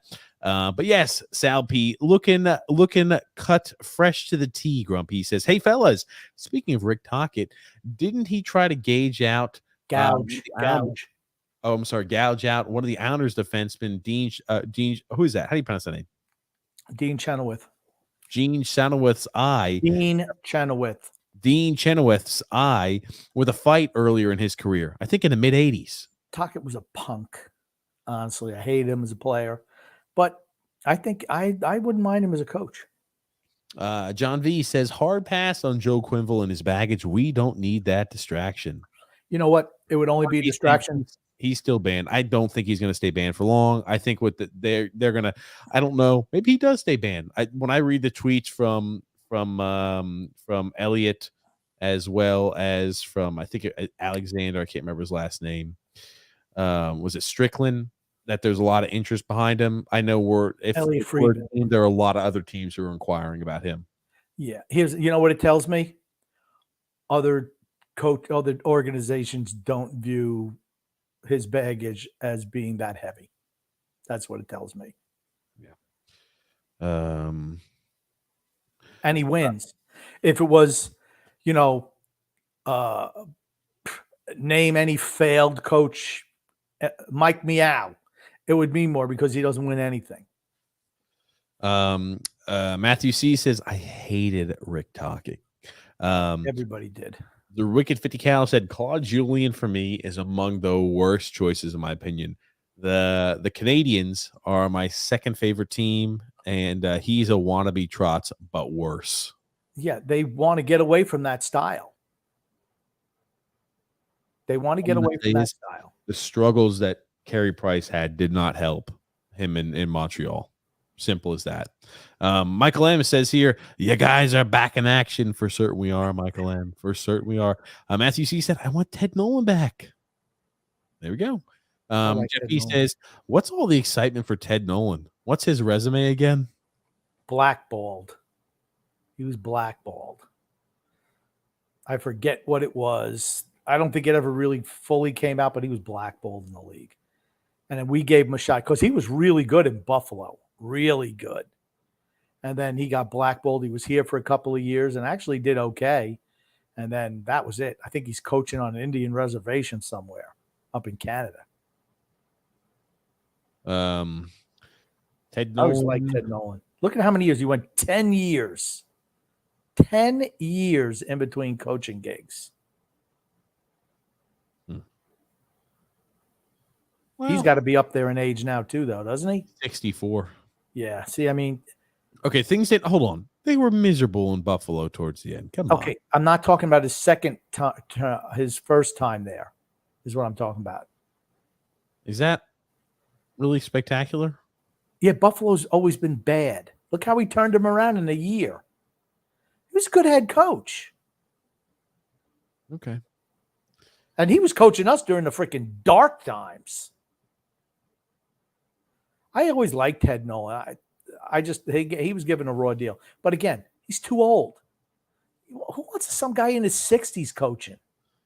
Josh M saying, who of the playoff teams coaches would you want if there are to be fired after they're eliminated? John Cooper. You think John Cooper's gone? If they were to get fired after they were eliminated, I'd say John Cooper. I know he's not getting fired, but that's the guy I'd want. He's one of the best coaches in the league. Druel says, "Isn't Lou just going to pick the coach that the young guys will like instead of this time?" I think that's what he should do. He should pick his next head coach based on who can work with and get through to the younger players. Absolutely. Tom Connor says, "Paul Maurice." That's who he wants. I'm not D-Cut says, "Fire TJ, hire D-Cut." Jacques Lemaire says, "Matthew C." Thoughts on Bruce Boudreau?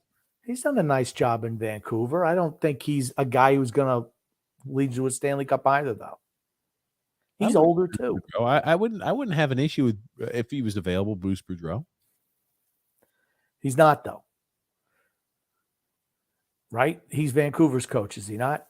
I couldn't remember if he was brought on an interim basis or not. Let me see. I don't know. I thought he did okay with Vancouver. Yeah, they tailed it off a little bit at the end of the year, but he kind of helped them out this year when they started. He's kind of bombastic too. He was originally signed to a 2-year deal that was set to expire at the end of the 2022-2023 season. So he's still under contract. Okay, so he's not going anywhere. I was about to say, I mean, like, I'm looking up here. He's had success in the postseason for certain. He has. My God, look at his postseason. Oh, my gosh. I mean, like, I forgot he had spent quite a bit of time there. I forgot he left for the Wild so early. That's right. He's under contract. It doesn't matter. Okay. Fair enough, Grump. The rumor is Crosby's going to be out for the remainder of the Rangers series. Oh, man. Wow. Interesting. Very interesting. Not crazy about Claude Julien. We got here, as long as Tortorella doesn't get an interview. Yeah, I have no interest. He should not catch an interview, in my opinion. Yeah, I don't think so. Lou would not hire Lane Lambert right away either. He will do the interview process. I don't think Lambert's the guy, but maybe he will be. I'd be shocked. James F says he wants Quinville. Frank K says the Rangers going to win the series if Crosby's out with a concussion. Oh, it's a concussion. Uh-oh. Remember, he had all that career with all those the concussions. They were worried about never being able to play again, but it was the neck issue. Yeah. Yes. Drill says, speaking of baseball, can Brian Cashman get rid of Aaron Hicks already? Jesus. You can always just sit him on the bench. You don't have to play him. Matthew S says here, I'd be good with Peter DeBoer. And then, he got a concussion. Apparently, he's done for the series. I hope it's not a concussion. That's good news for the Rangers. I take the Blues head coach. This is James F. Craig Berube. Craig Berube. By the way, Vladimir Tarasenko scored a natural hat trick in the third period last night to give the St. Louis Blues a 3-2 series advantage over Minnesota, but he was not healthy enough to play for the Islanders this year. Who the heck knows? James F says, I don't want Mike Babcock. He's too old. And I hear Forsberg doesn't want to go back to the Predators. I hadn't heard that, but fair enough. The more I hear from other people, I just hope it's not I just hope it's not, we're hoping that he doesn't want to go back. And it's actually, there's some validity behind it. Time B says here, Quinville likely not to be reinstated at this time. I don't know, but we'll see. It's one of those things we'll monitor, but I honestly couldn't tell you which way they're leaning on that. I have no earthly idea. Drill says, "Oh my gosh, the Panthers just flipped the switch somehow. Like, let's go." James F says, "That's a nice shirt, TJ. You hit it. You hit a haircut too." No, I didn't have a haircut, but I got a haircut. Yeah.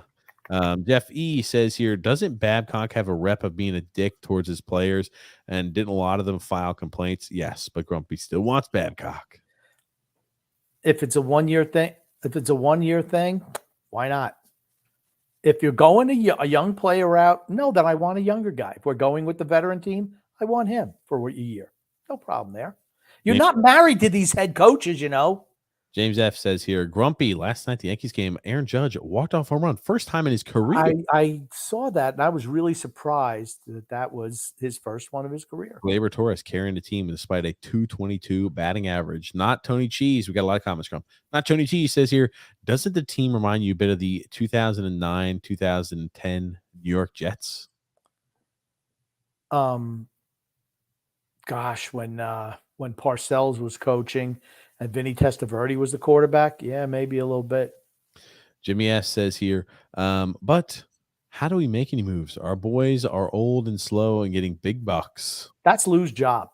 That's Lou's job for certain. Is Ron G says trade for Tarasenko ASAP. We should have done that last offseason when he was an unknown entity and people were worried that he was still never going to fully recover.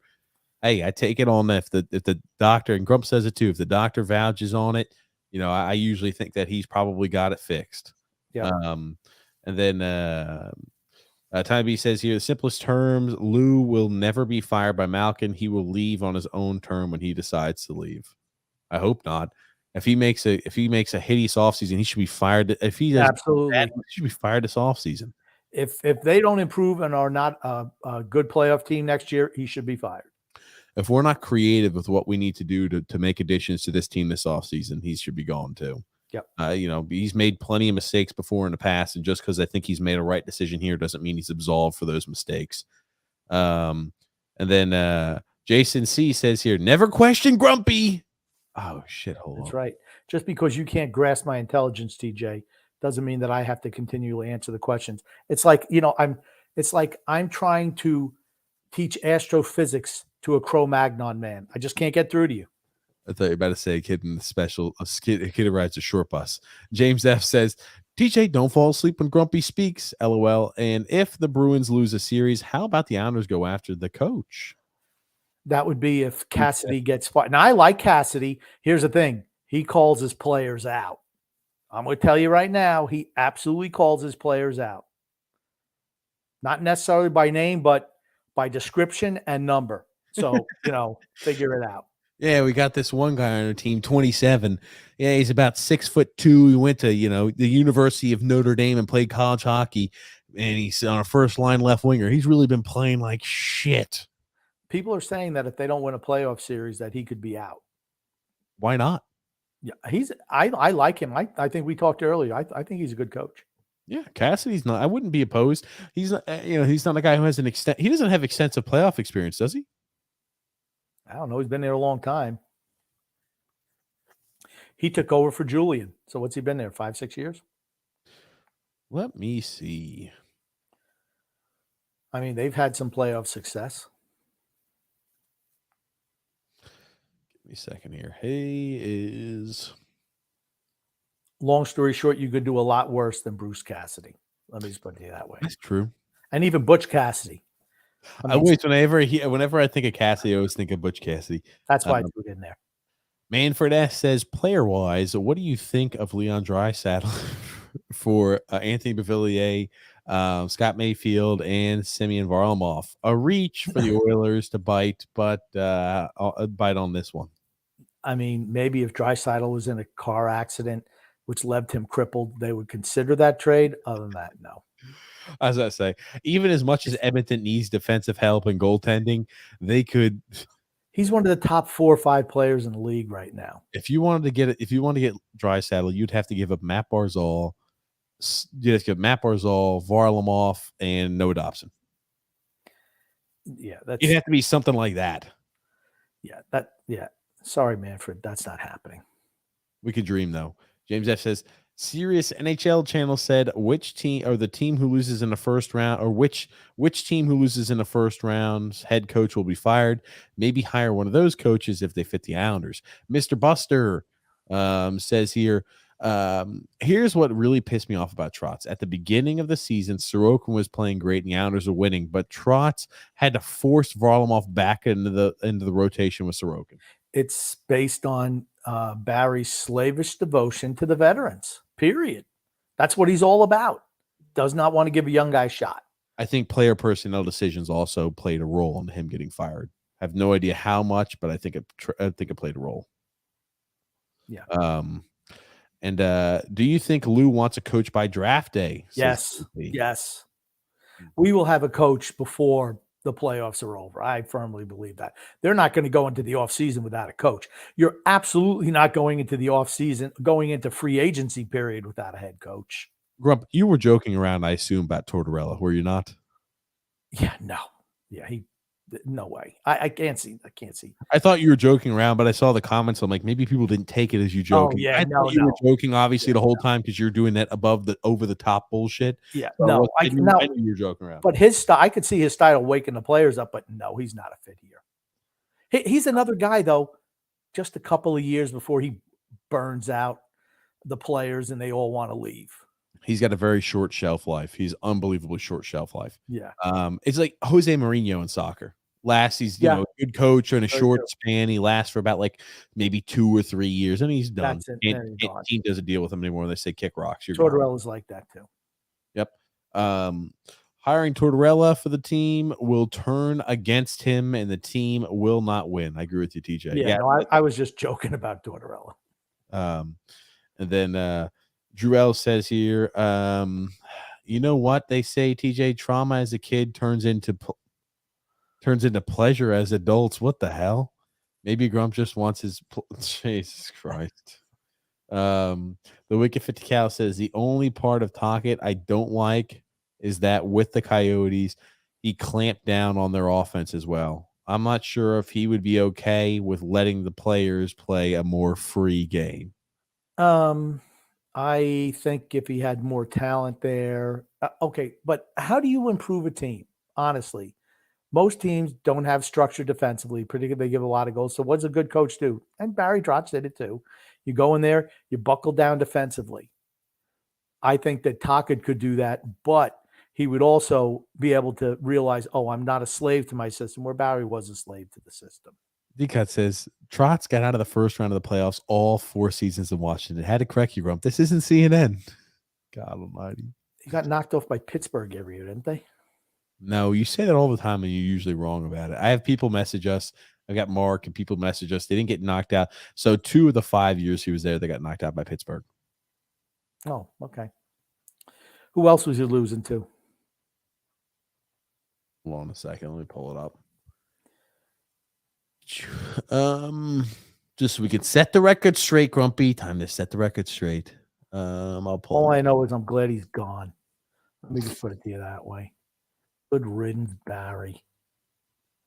So the first year, yeah, he never got past the second round of the playoffs. That's what it was. He never got past the second round of the playoffs. The first year, he defeated the Islanders in a series of 7 games.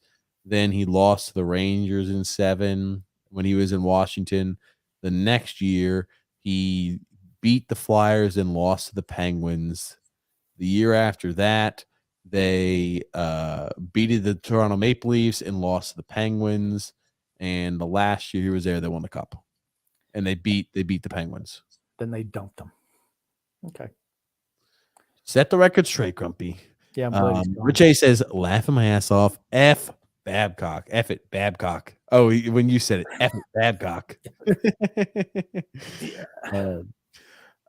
Mario says, I was referring to the Matthews was going to Lamoriello to complain about Babcock to the point that Babcock could not coach him because Matthews wouldn't listen to anything Babcock was telling him. Wow. Want you decide says, Jesus, guys, what's the communication issue here? I know, Grumpy.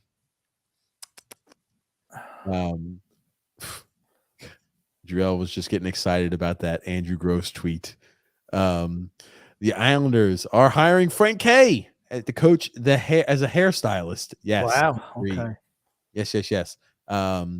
Lou does nothing fast. This will drag out until the draft. Oh God. I think they'll have somebody before then. James F says, TJ, I love that you look like you're getting a migraine when Grumpy speaks. Priceless.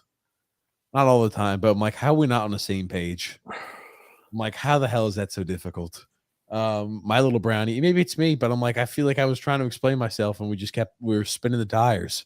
It's like on a rainy day like that and we're at a drag race. We're just spinning the tires at the beginning. My little brownie says the Capitals bench looks stunned after 5 unanswered goals. Wow. 5 unanswered goals by Florida. Wow. It happens. Where's James Bradbury going? I hope to my Raiders, says James. I was here in Kansas City. So it's the opposite of the team you wanted to go to. She said, oops, 4. I was about to say Washington. That's a hard. I told you, Peter Laviolette, I think, is on a hot seat if they lose to Florida. Really? Because Florida is like was the President's Trophy winner. The way they're losing matters. They've won 2 games in that series. I didn't think they were going to win any.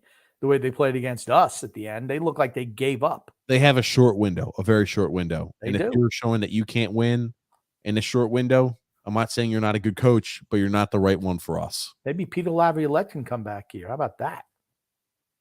Could you imagine that? We just want old Washington coaches. We just want coaches who get the last stop at Washington, minus Todd Reardon. Maybe we'll bring Todd Reardon and then Peter Laviolette after a 1-year Todd Reardon year Todd Reardon trial. No Todd Reardon. Yeah, Todd Reardon. Give him a 15-year contract. Christopher C said, Grumpy, I've got a homework assignment for you. Start looking for good coaches that will help ascend this team back into the playoffs. You have until the end of the Stanley Cup Finals to complete the Grumpy. It's not the coach. We need to change up the players. I don't care who the coach is. We're not making the playoffs unless we make some serious changes to the roster. That's my whole thing. We have to make changes to the roster. We're not good enough right now. Who could we actually beat out who's ahead of us right now? I mean, I don't know. We're not going there. No need to go there this late in the podcast. Yeah. Jesus H. Grump. Trying to goat me, but a better judgment has prevailed. Drew L says, why can't they just make you not win the draft lottery the season after you win the lottery if you're still eligible again? To me, it's just stupid. Yeah. Well, you can't win the lottery for the next 4 years. So you cannot win the lottery 2 out of 5 years. Maybe the team should say, okay, we won the lottery, but we're not happy with this year's draft class. We say, no, thanks. We want to pick where we pick. How about that? Or I don't want to be in the lottery in this year's draft because it's a weak draft. Maybe teams could say that. Nope, I don't want to be part of it because I don't want to eliminate myself for 5 years. I'm going to say, so Montreal, the way I read it, unless they're the worst team in the league, they can't be elevated, right? If you're the worst team in the league and you win, it technically is not winning the lottery and you get the first overall pick, I don't think. That's something I am interested in. So Montreal is not the worst team in the league this year, but if they're the worst team in the league next year, technically, right, if you get the first overall pick, you get where you're supposed to pick, but you technically won the lottery, I think, on technicality. But were they not the worst team in the league this year? They were not. The Arizona Coyotes were. Oh, okay. So okay. And also, so the furthest you can drop, I think, is 3. The way it's done now, but I don't know. The entire thing looks like it's in freaking shambles. And maybe we'll find out more and more as things go on. But Jesus, I don't care if you can win the lottery more than 1 year in a row. I really don't care. Shooters Puck Hockey says here, honestly, I have no clue who the next coach is going to be. It's hard to say, but I don't think there's anybody as good as Barry Trotz. At least free agents might want to come here now that the Trotz system is gone. And that makes it a good fire. James F says here, draft lottery is a scam. I don't know why they can't show the ping pong balls while the lottery is going on. Just looks bad that it's set up behind closed doors. I do agree with that. I just wish they did it, transparently. Yes. Jimmy S says here, on Lambert, you guys know Lou don't say shit until after it happens. It's true. Nick D says, TJ and the curve, how are you guys doing tonight? I would really like to see Quinville as a head coach. Definitely not on a Claude, Uncle Fester, Julien. True. Well, there you go. Drell says here, that would kill all the suspense of the lottery, though, if they showed the ping pong balls. That wouldn't they? That's how the NBA does it. They draft it live like that. They go, blah, blah, blah, and they go ahead and say, this team. Or they have, if 3 teams are the ones they're picking, they say, okay, these are the ones from here to here, and then the last 3 are coming out of this group, and then you, bam, pull them up and see what it says, just with the last 3 teams. That's the way the NBA used to do it. D-Cut says, I told Frank K on Friday that Trotz was gone. We can confirm this. Got a comment here. Ooh, listening on delay. Mark K said he wanted me to tell you that Mike Babcock and Barry Trotz have the same exact amount of Stanley Cups. That's what he wanted me to convey message-wise to you. So how many is that? 1 apiece, 1 each. Mike Babcock and Barry Trotz? They both have won 1 Stanley Cup. No, Babcock's won more than 1, no? Just 1 cup. Oh, I'll have to check that. I thought he's won more than 1. No, just 1. I think he's been to a few cup finals, but just 1. All right, I'll look that up, TJ. See if you can stretch for a second. I could pull it up because it's better if I pull it up because I could show it to you on screen, but that's fine. You're right. He's only won 1. That's right. He's only won 1.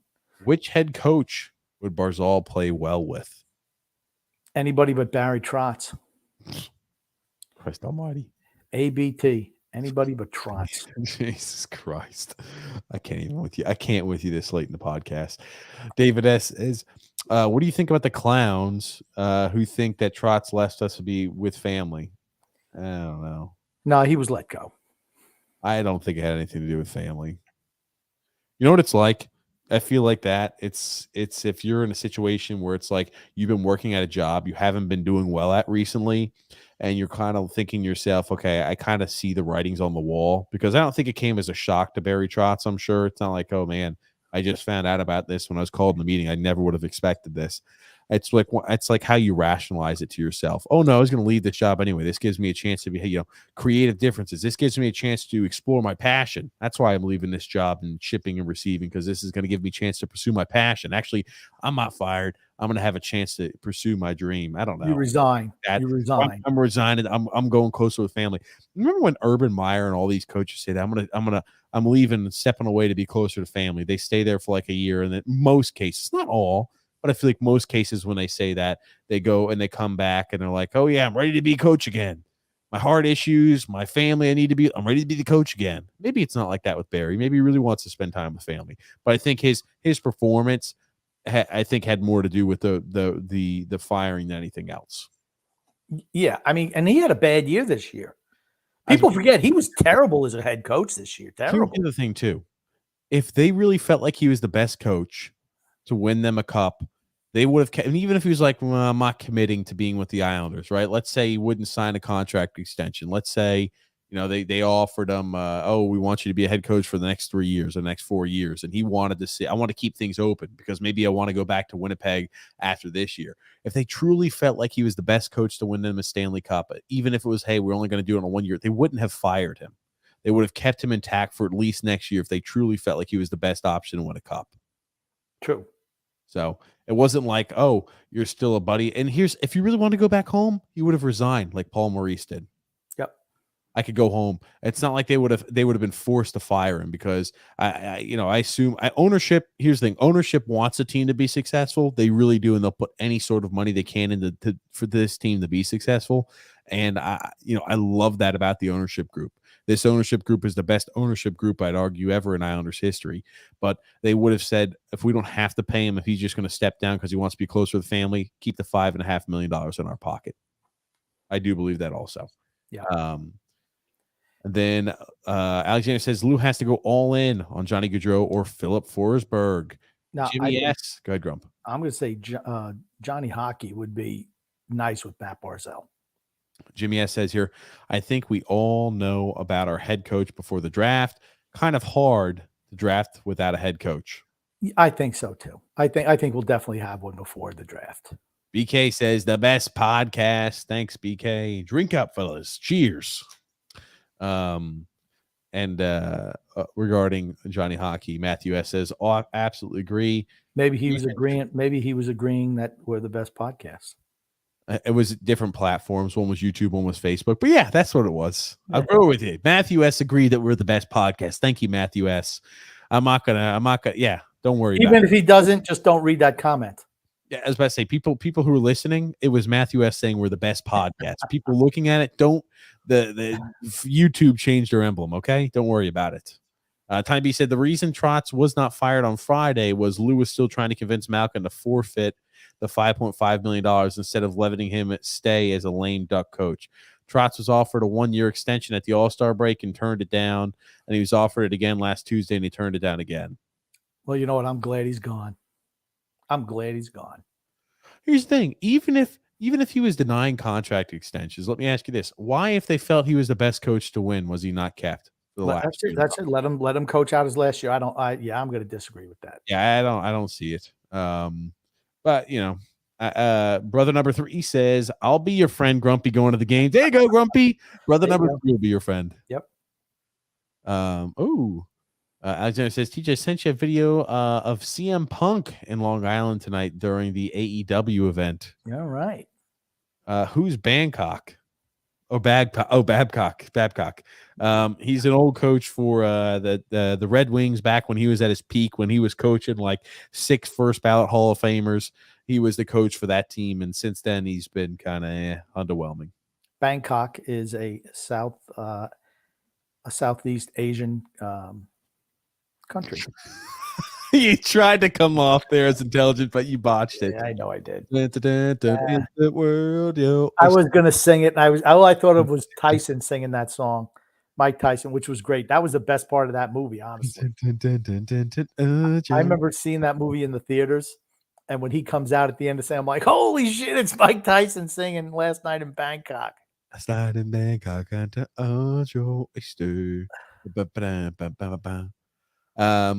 Grump, I forgot to ask you, how was the Bridgeport game? I didn't wind up going. Family got too busy.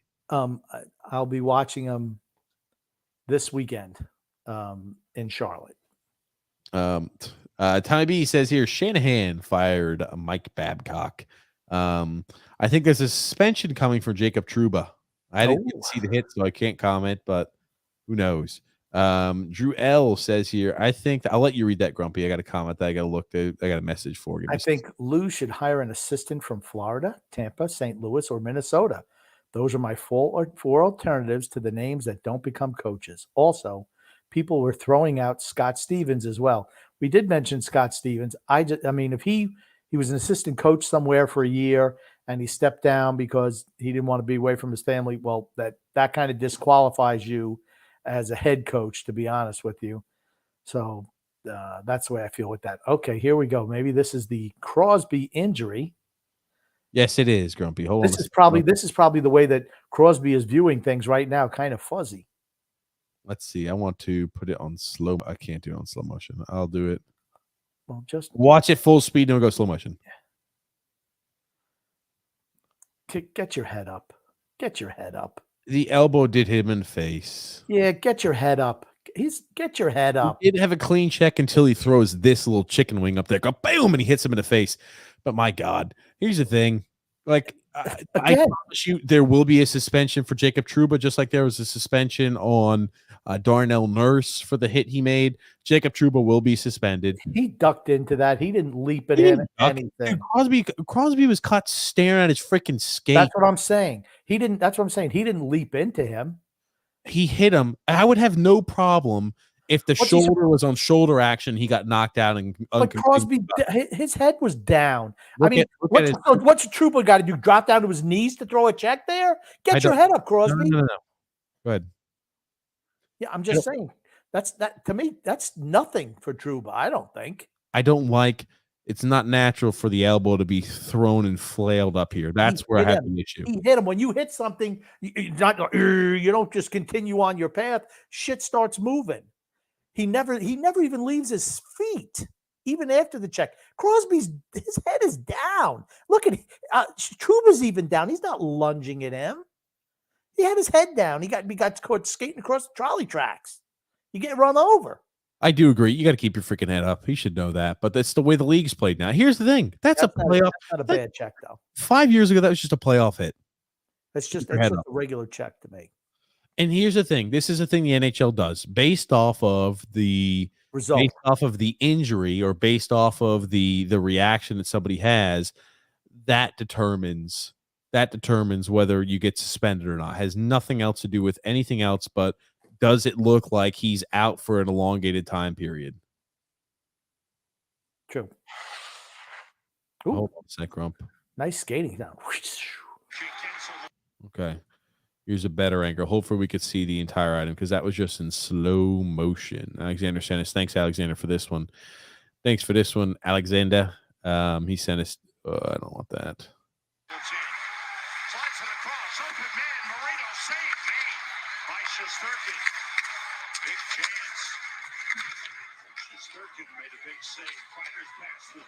That's not even a penalty. Is that the hit? No, I guess not. That's the hit.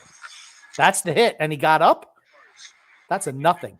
That's absolutely not. That's nothing. That is absolutely nothing. Officials looking right at it. That's nothing. I'm sorry. That's nothing. Now that I watch it, I don't. It's nothing. I just you got a guy looking right at it and doesn't see anything. It wasn't anything. He never left his feet. Crosby was skating with his head down. He didn't target the head either. I don't think. No, he did not. He's reaching for the puck. Poke check first, and he brings his arm back in. He's reaching with the poke check that he misses on. I don't know. I'd be hard pressed to give him a suspension for that, but they will suspend him. That's nothing. Knowing the league, this is the reason I hate the Penguins. It's Sidney Crosby, and knowing the league, there will be a suspension coming. Okay. Let's see here.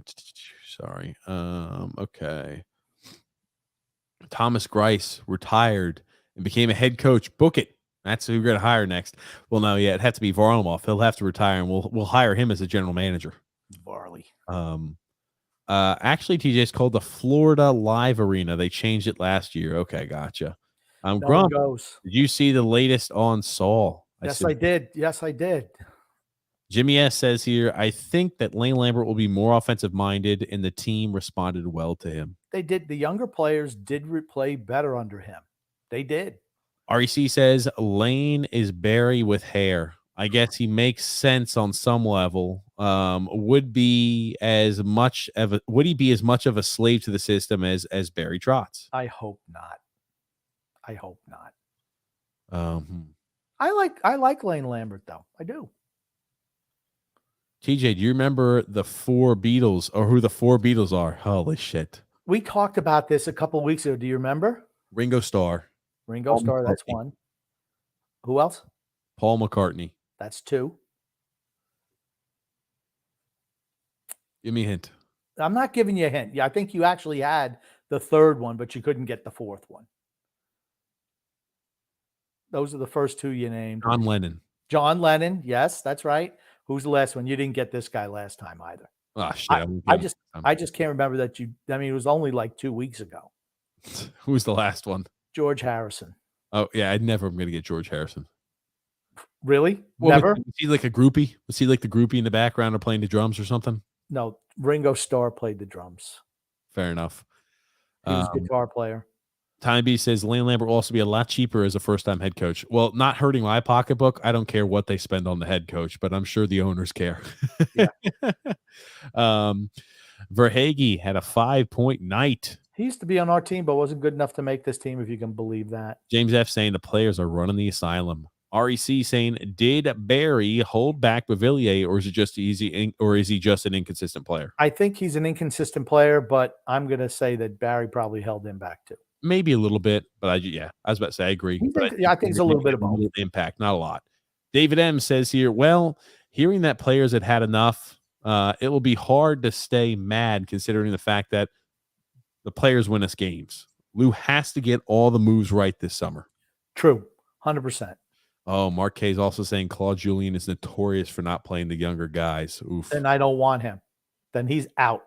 The guy you want is a non-starter for me. If they don't play, if they're allergic to playing youth, I don't want them. I didn't know that Claude Julien had a rep for doing that. Again, it's one of those things where I didn't pay enough attention to Claude Julien's coaching career, but fair enough in Montreal. But fair enough.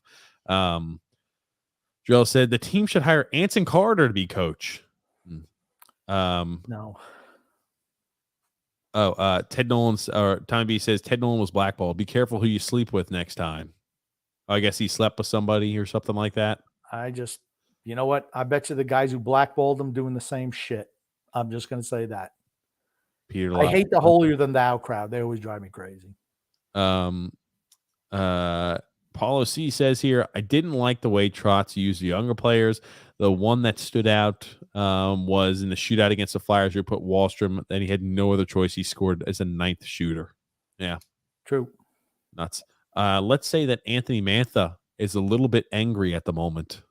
I'm sure he is. David M saying here, Lou should call up Yzerman and ask him what he'd recommend. That's a good idea. I'm all for that, David. Well, they're looking for a head coach too, so I don't think Yzerman's going to give him his first choice. Well, can we do a switch? Can we ask Lou Lamoriello to offer a switch for Stevie Y? I know you wanted to be in Detroit, back home, wanted to bring relevancy back to that organization, but would you consider switching and joining the Islanders? Owen J saying hi. What's up, Owen?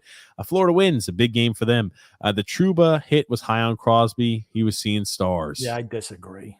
He probably was seeing stars, but he had a head down. I mean, I don't know. That's a clean hit. He was reaching for the poke check. He was going for the puck. He kind of lifted the elbow up, but now that I look at it, he was reaching with the poke check, bringing it back in probably, and that's where he kind of hit him higher. Yeah, I'm sorry. That's not even a penalty. Important because I don't want Tampa or Toronto to have a free ride. Could you imagine Toronto winning the Stanley Cup? I was thinking about that yesterday. Alexander saying, a nice cut, Grump. Thank you, Alexander. Danelle's saying here, Mike Yao. Mike Yao. I would lean towards no, but honestly, I don't know a ton about him. No.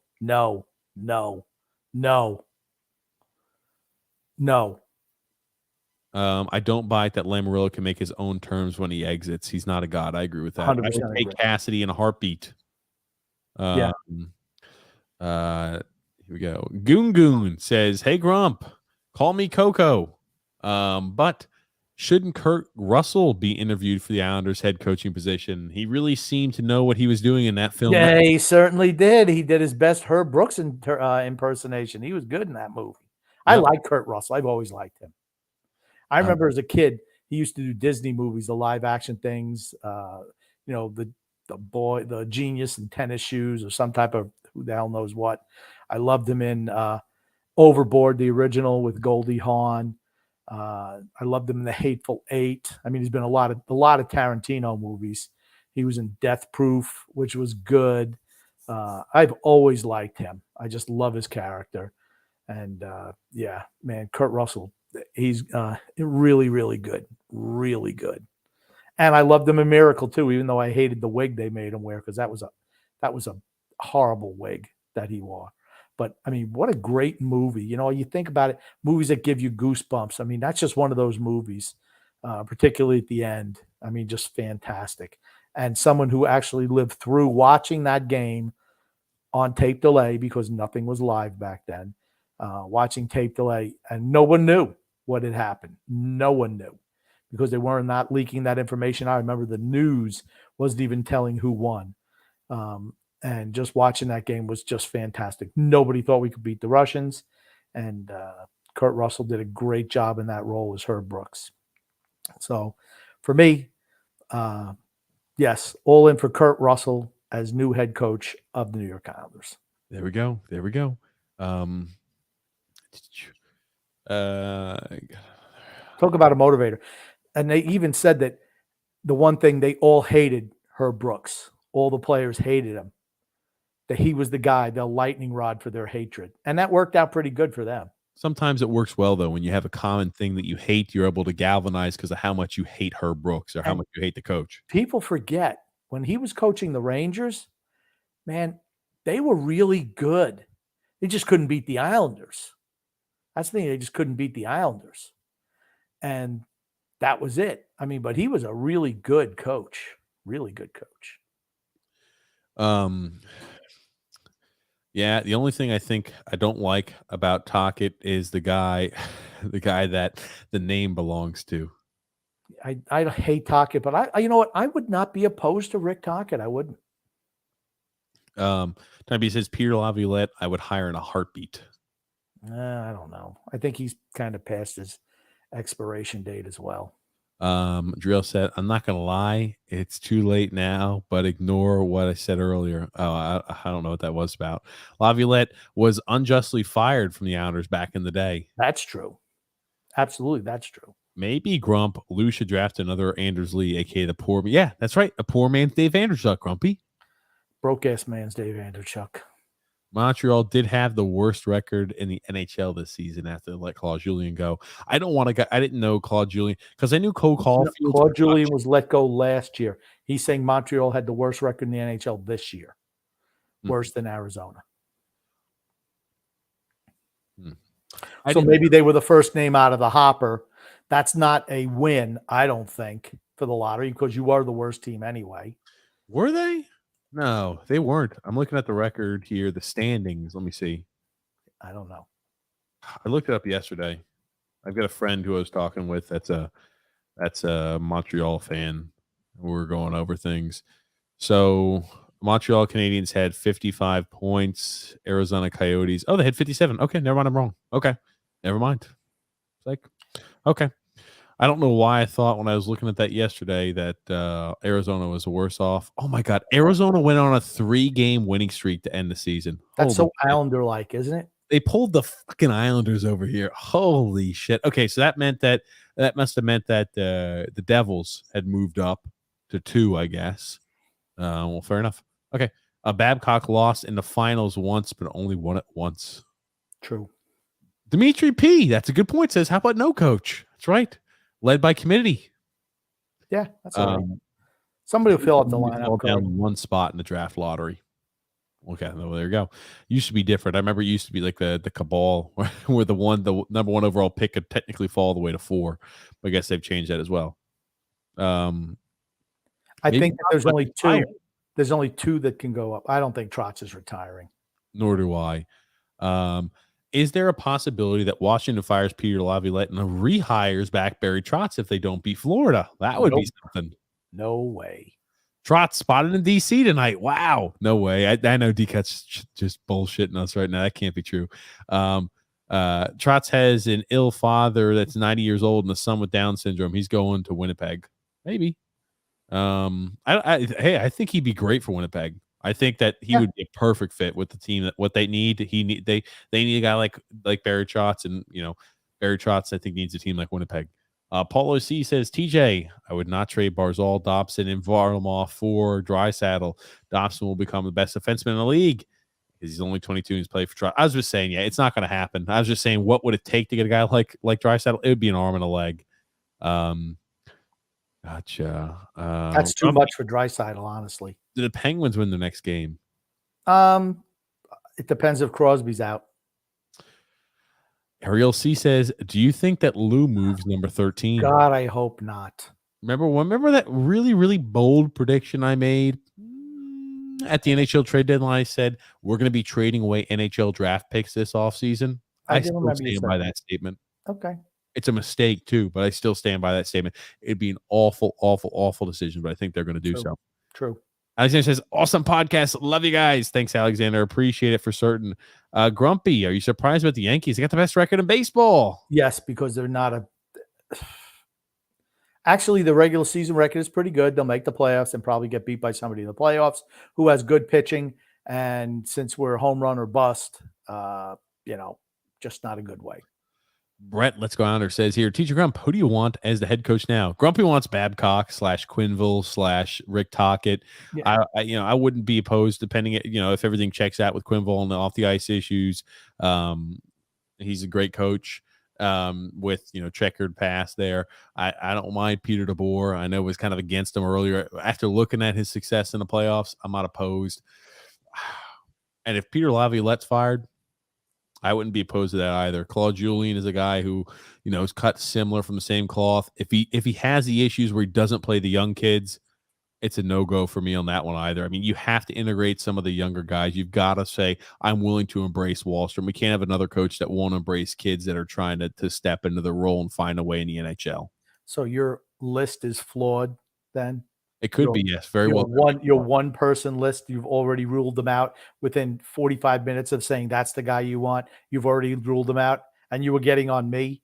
Okay, thanks for playing. I wasn't getting on you. Our job as the show, Grumpy, is to present pros and cons of these coaches. You know what you did, though? You picked a guy, and within 45 minutes, you said you don't want him. Your list was one guy, and you've already backed off him. Big if. If he doesn't play the young guys, that's something I'm not thrilled about.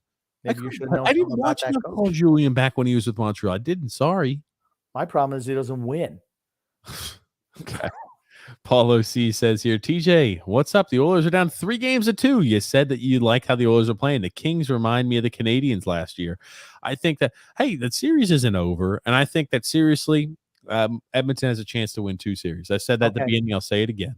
The biggest issue with Edmonton is they don't have a goalie. Mike Smith was terrible last night.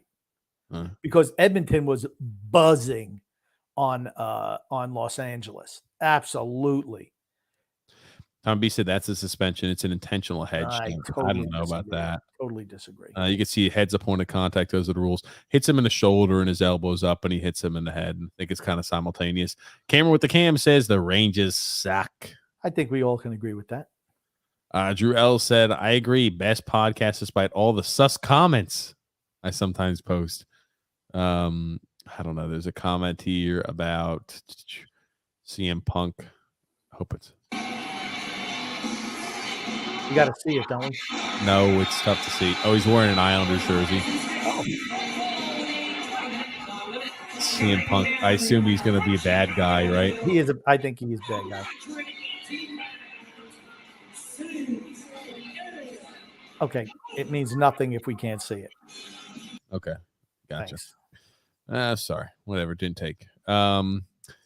Okay, just an FYI, we have a former NHL coach in the comments. Mario is Jack Capuano's burner account. That's a fact. Okay. If he can get us in touch somehow with Mike Milbury, maybe he had connections. I bring Jack Capuano on the show, too. We've never really ripped him, if you think about it.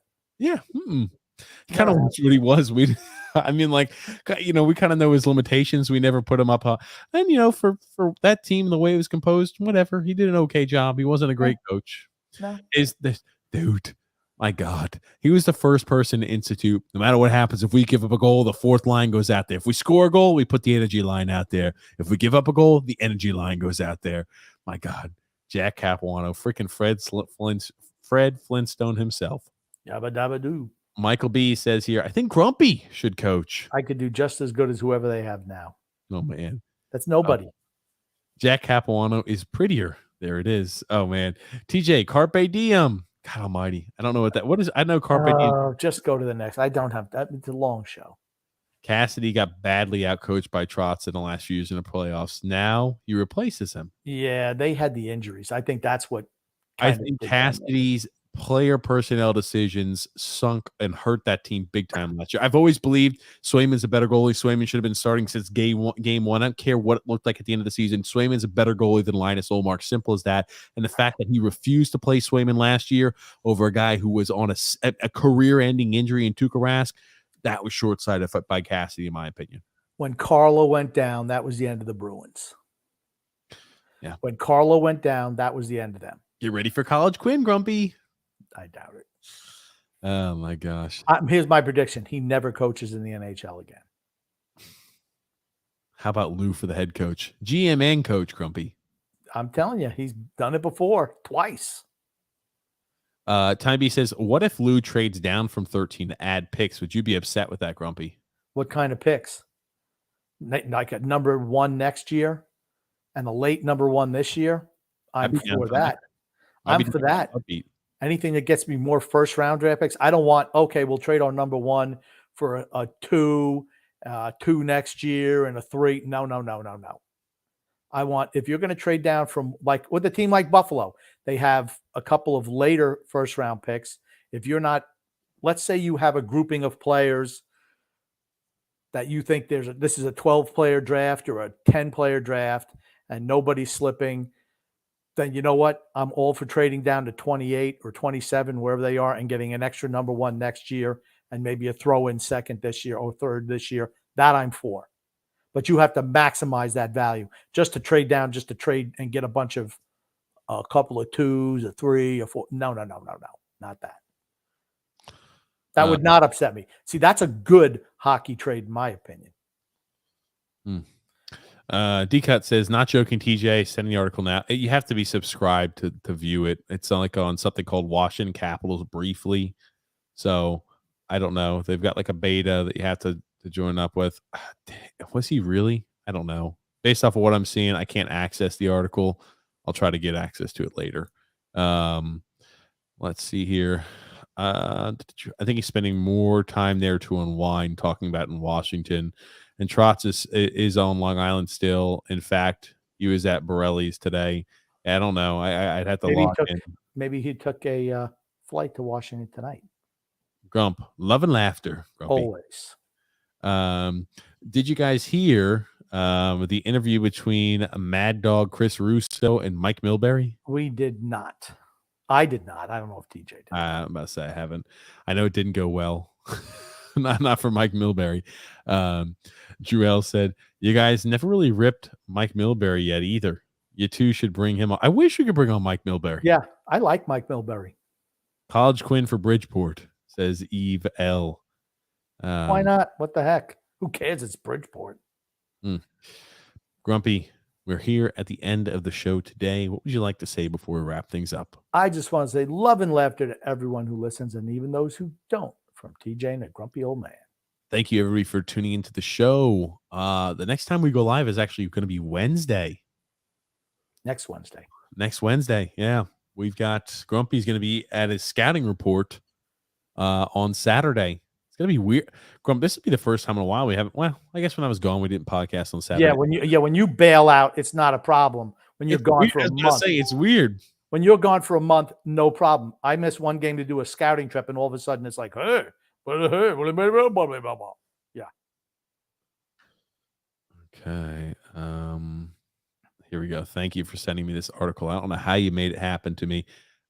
This is regarding Barry Trotz. Let's pull this up here. As we can get this read. Thanks, dear D-Cut, for this.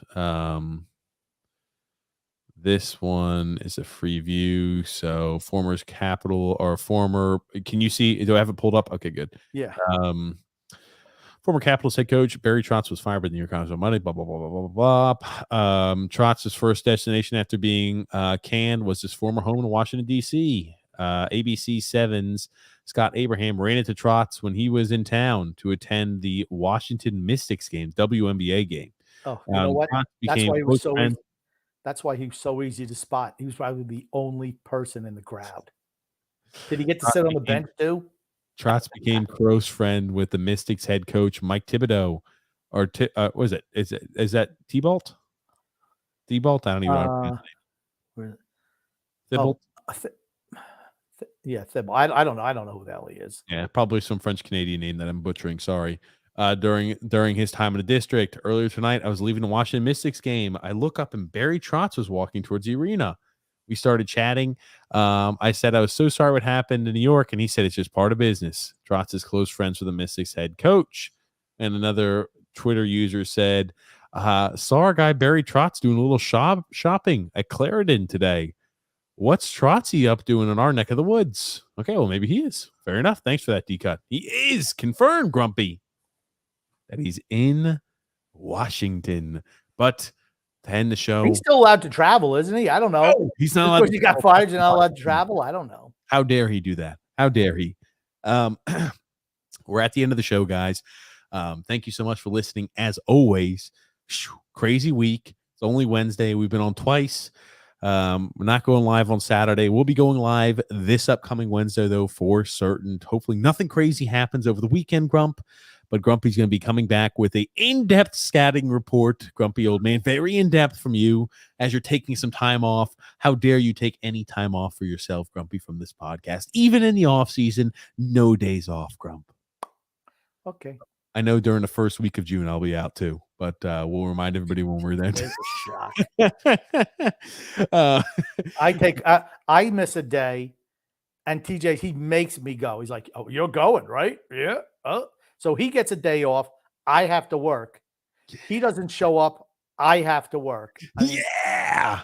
I don't understand. There it is. Thanks so much, though, for everybody for tuning in. We'll be going live this upcoming Wednesday. We will go live tomorrow on TJ and the Grumpy Old Man. Again, we're going to talk all things sports. Oh, actually, you know what we're doing on tomorrow's show on TJ and the Grumpy Old Man? We're going to be joined. It's going to be a crossover episode. This has been something I think has been asked by listeners of this show. It's going to be, and some listeners in the show might not be a big fan of it. It's going to be a crossover, a live stream game where myself, the Grumpy Old Man, Andy Francis, and Phil's Facts are all going to be on commentating during the Toronto Maple Leafs and the Tampa Bay Lightning game. Just going to be doing a live game coverage. It should be a lot of fun. Yeah, I'll be on it, so it will be fun. I'm shocked you didn't say anything witty when I said that, but fair enough, Grumpy. Here's the thing. I'm the, whatever. I got you, Phil, Andy. Come on. Oh, man. It'll be fun. But make sure you give that a check out. It can be found in the link in the description below, or it could be found on a featured page on our YouTube channel. Thank you so much, everybody, for tuning in. We're going to be getting, after this time period, we're going to be getting the guests lined up for this offseason. A lot of crazy stuff has been going on as of recent with the Islanders, obviously the firing of Trotz. But thank you, everybody, for tuning in, and thank you, Grumpy Old Man. My pleasure. How'd you say, Grumpy? What? I already said it. I'm not saying it again. You said, my pleasure. I'm just giving you a hard time. All righty, guys. Talk to you later, and thank you, Grump. I wish you could see. I wish the people listening to the podcast could see your face right now. I'm dragging it out. Sorry. We're done. That's it.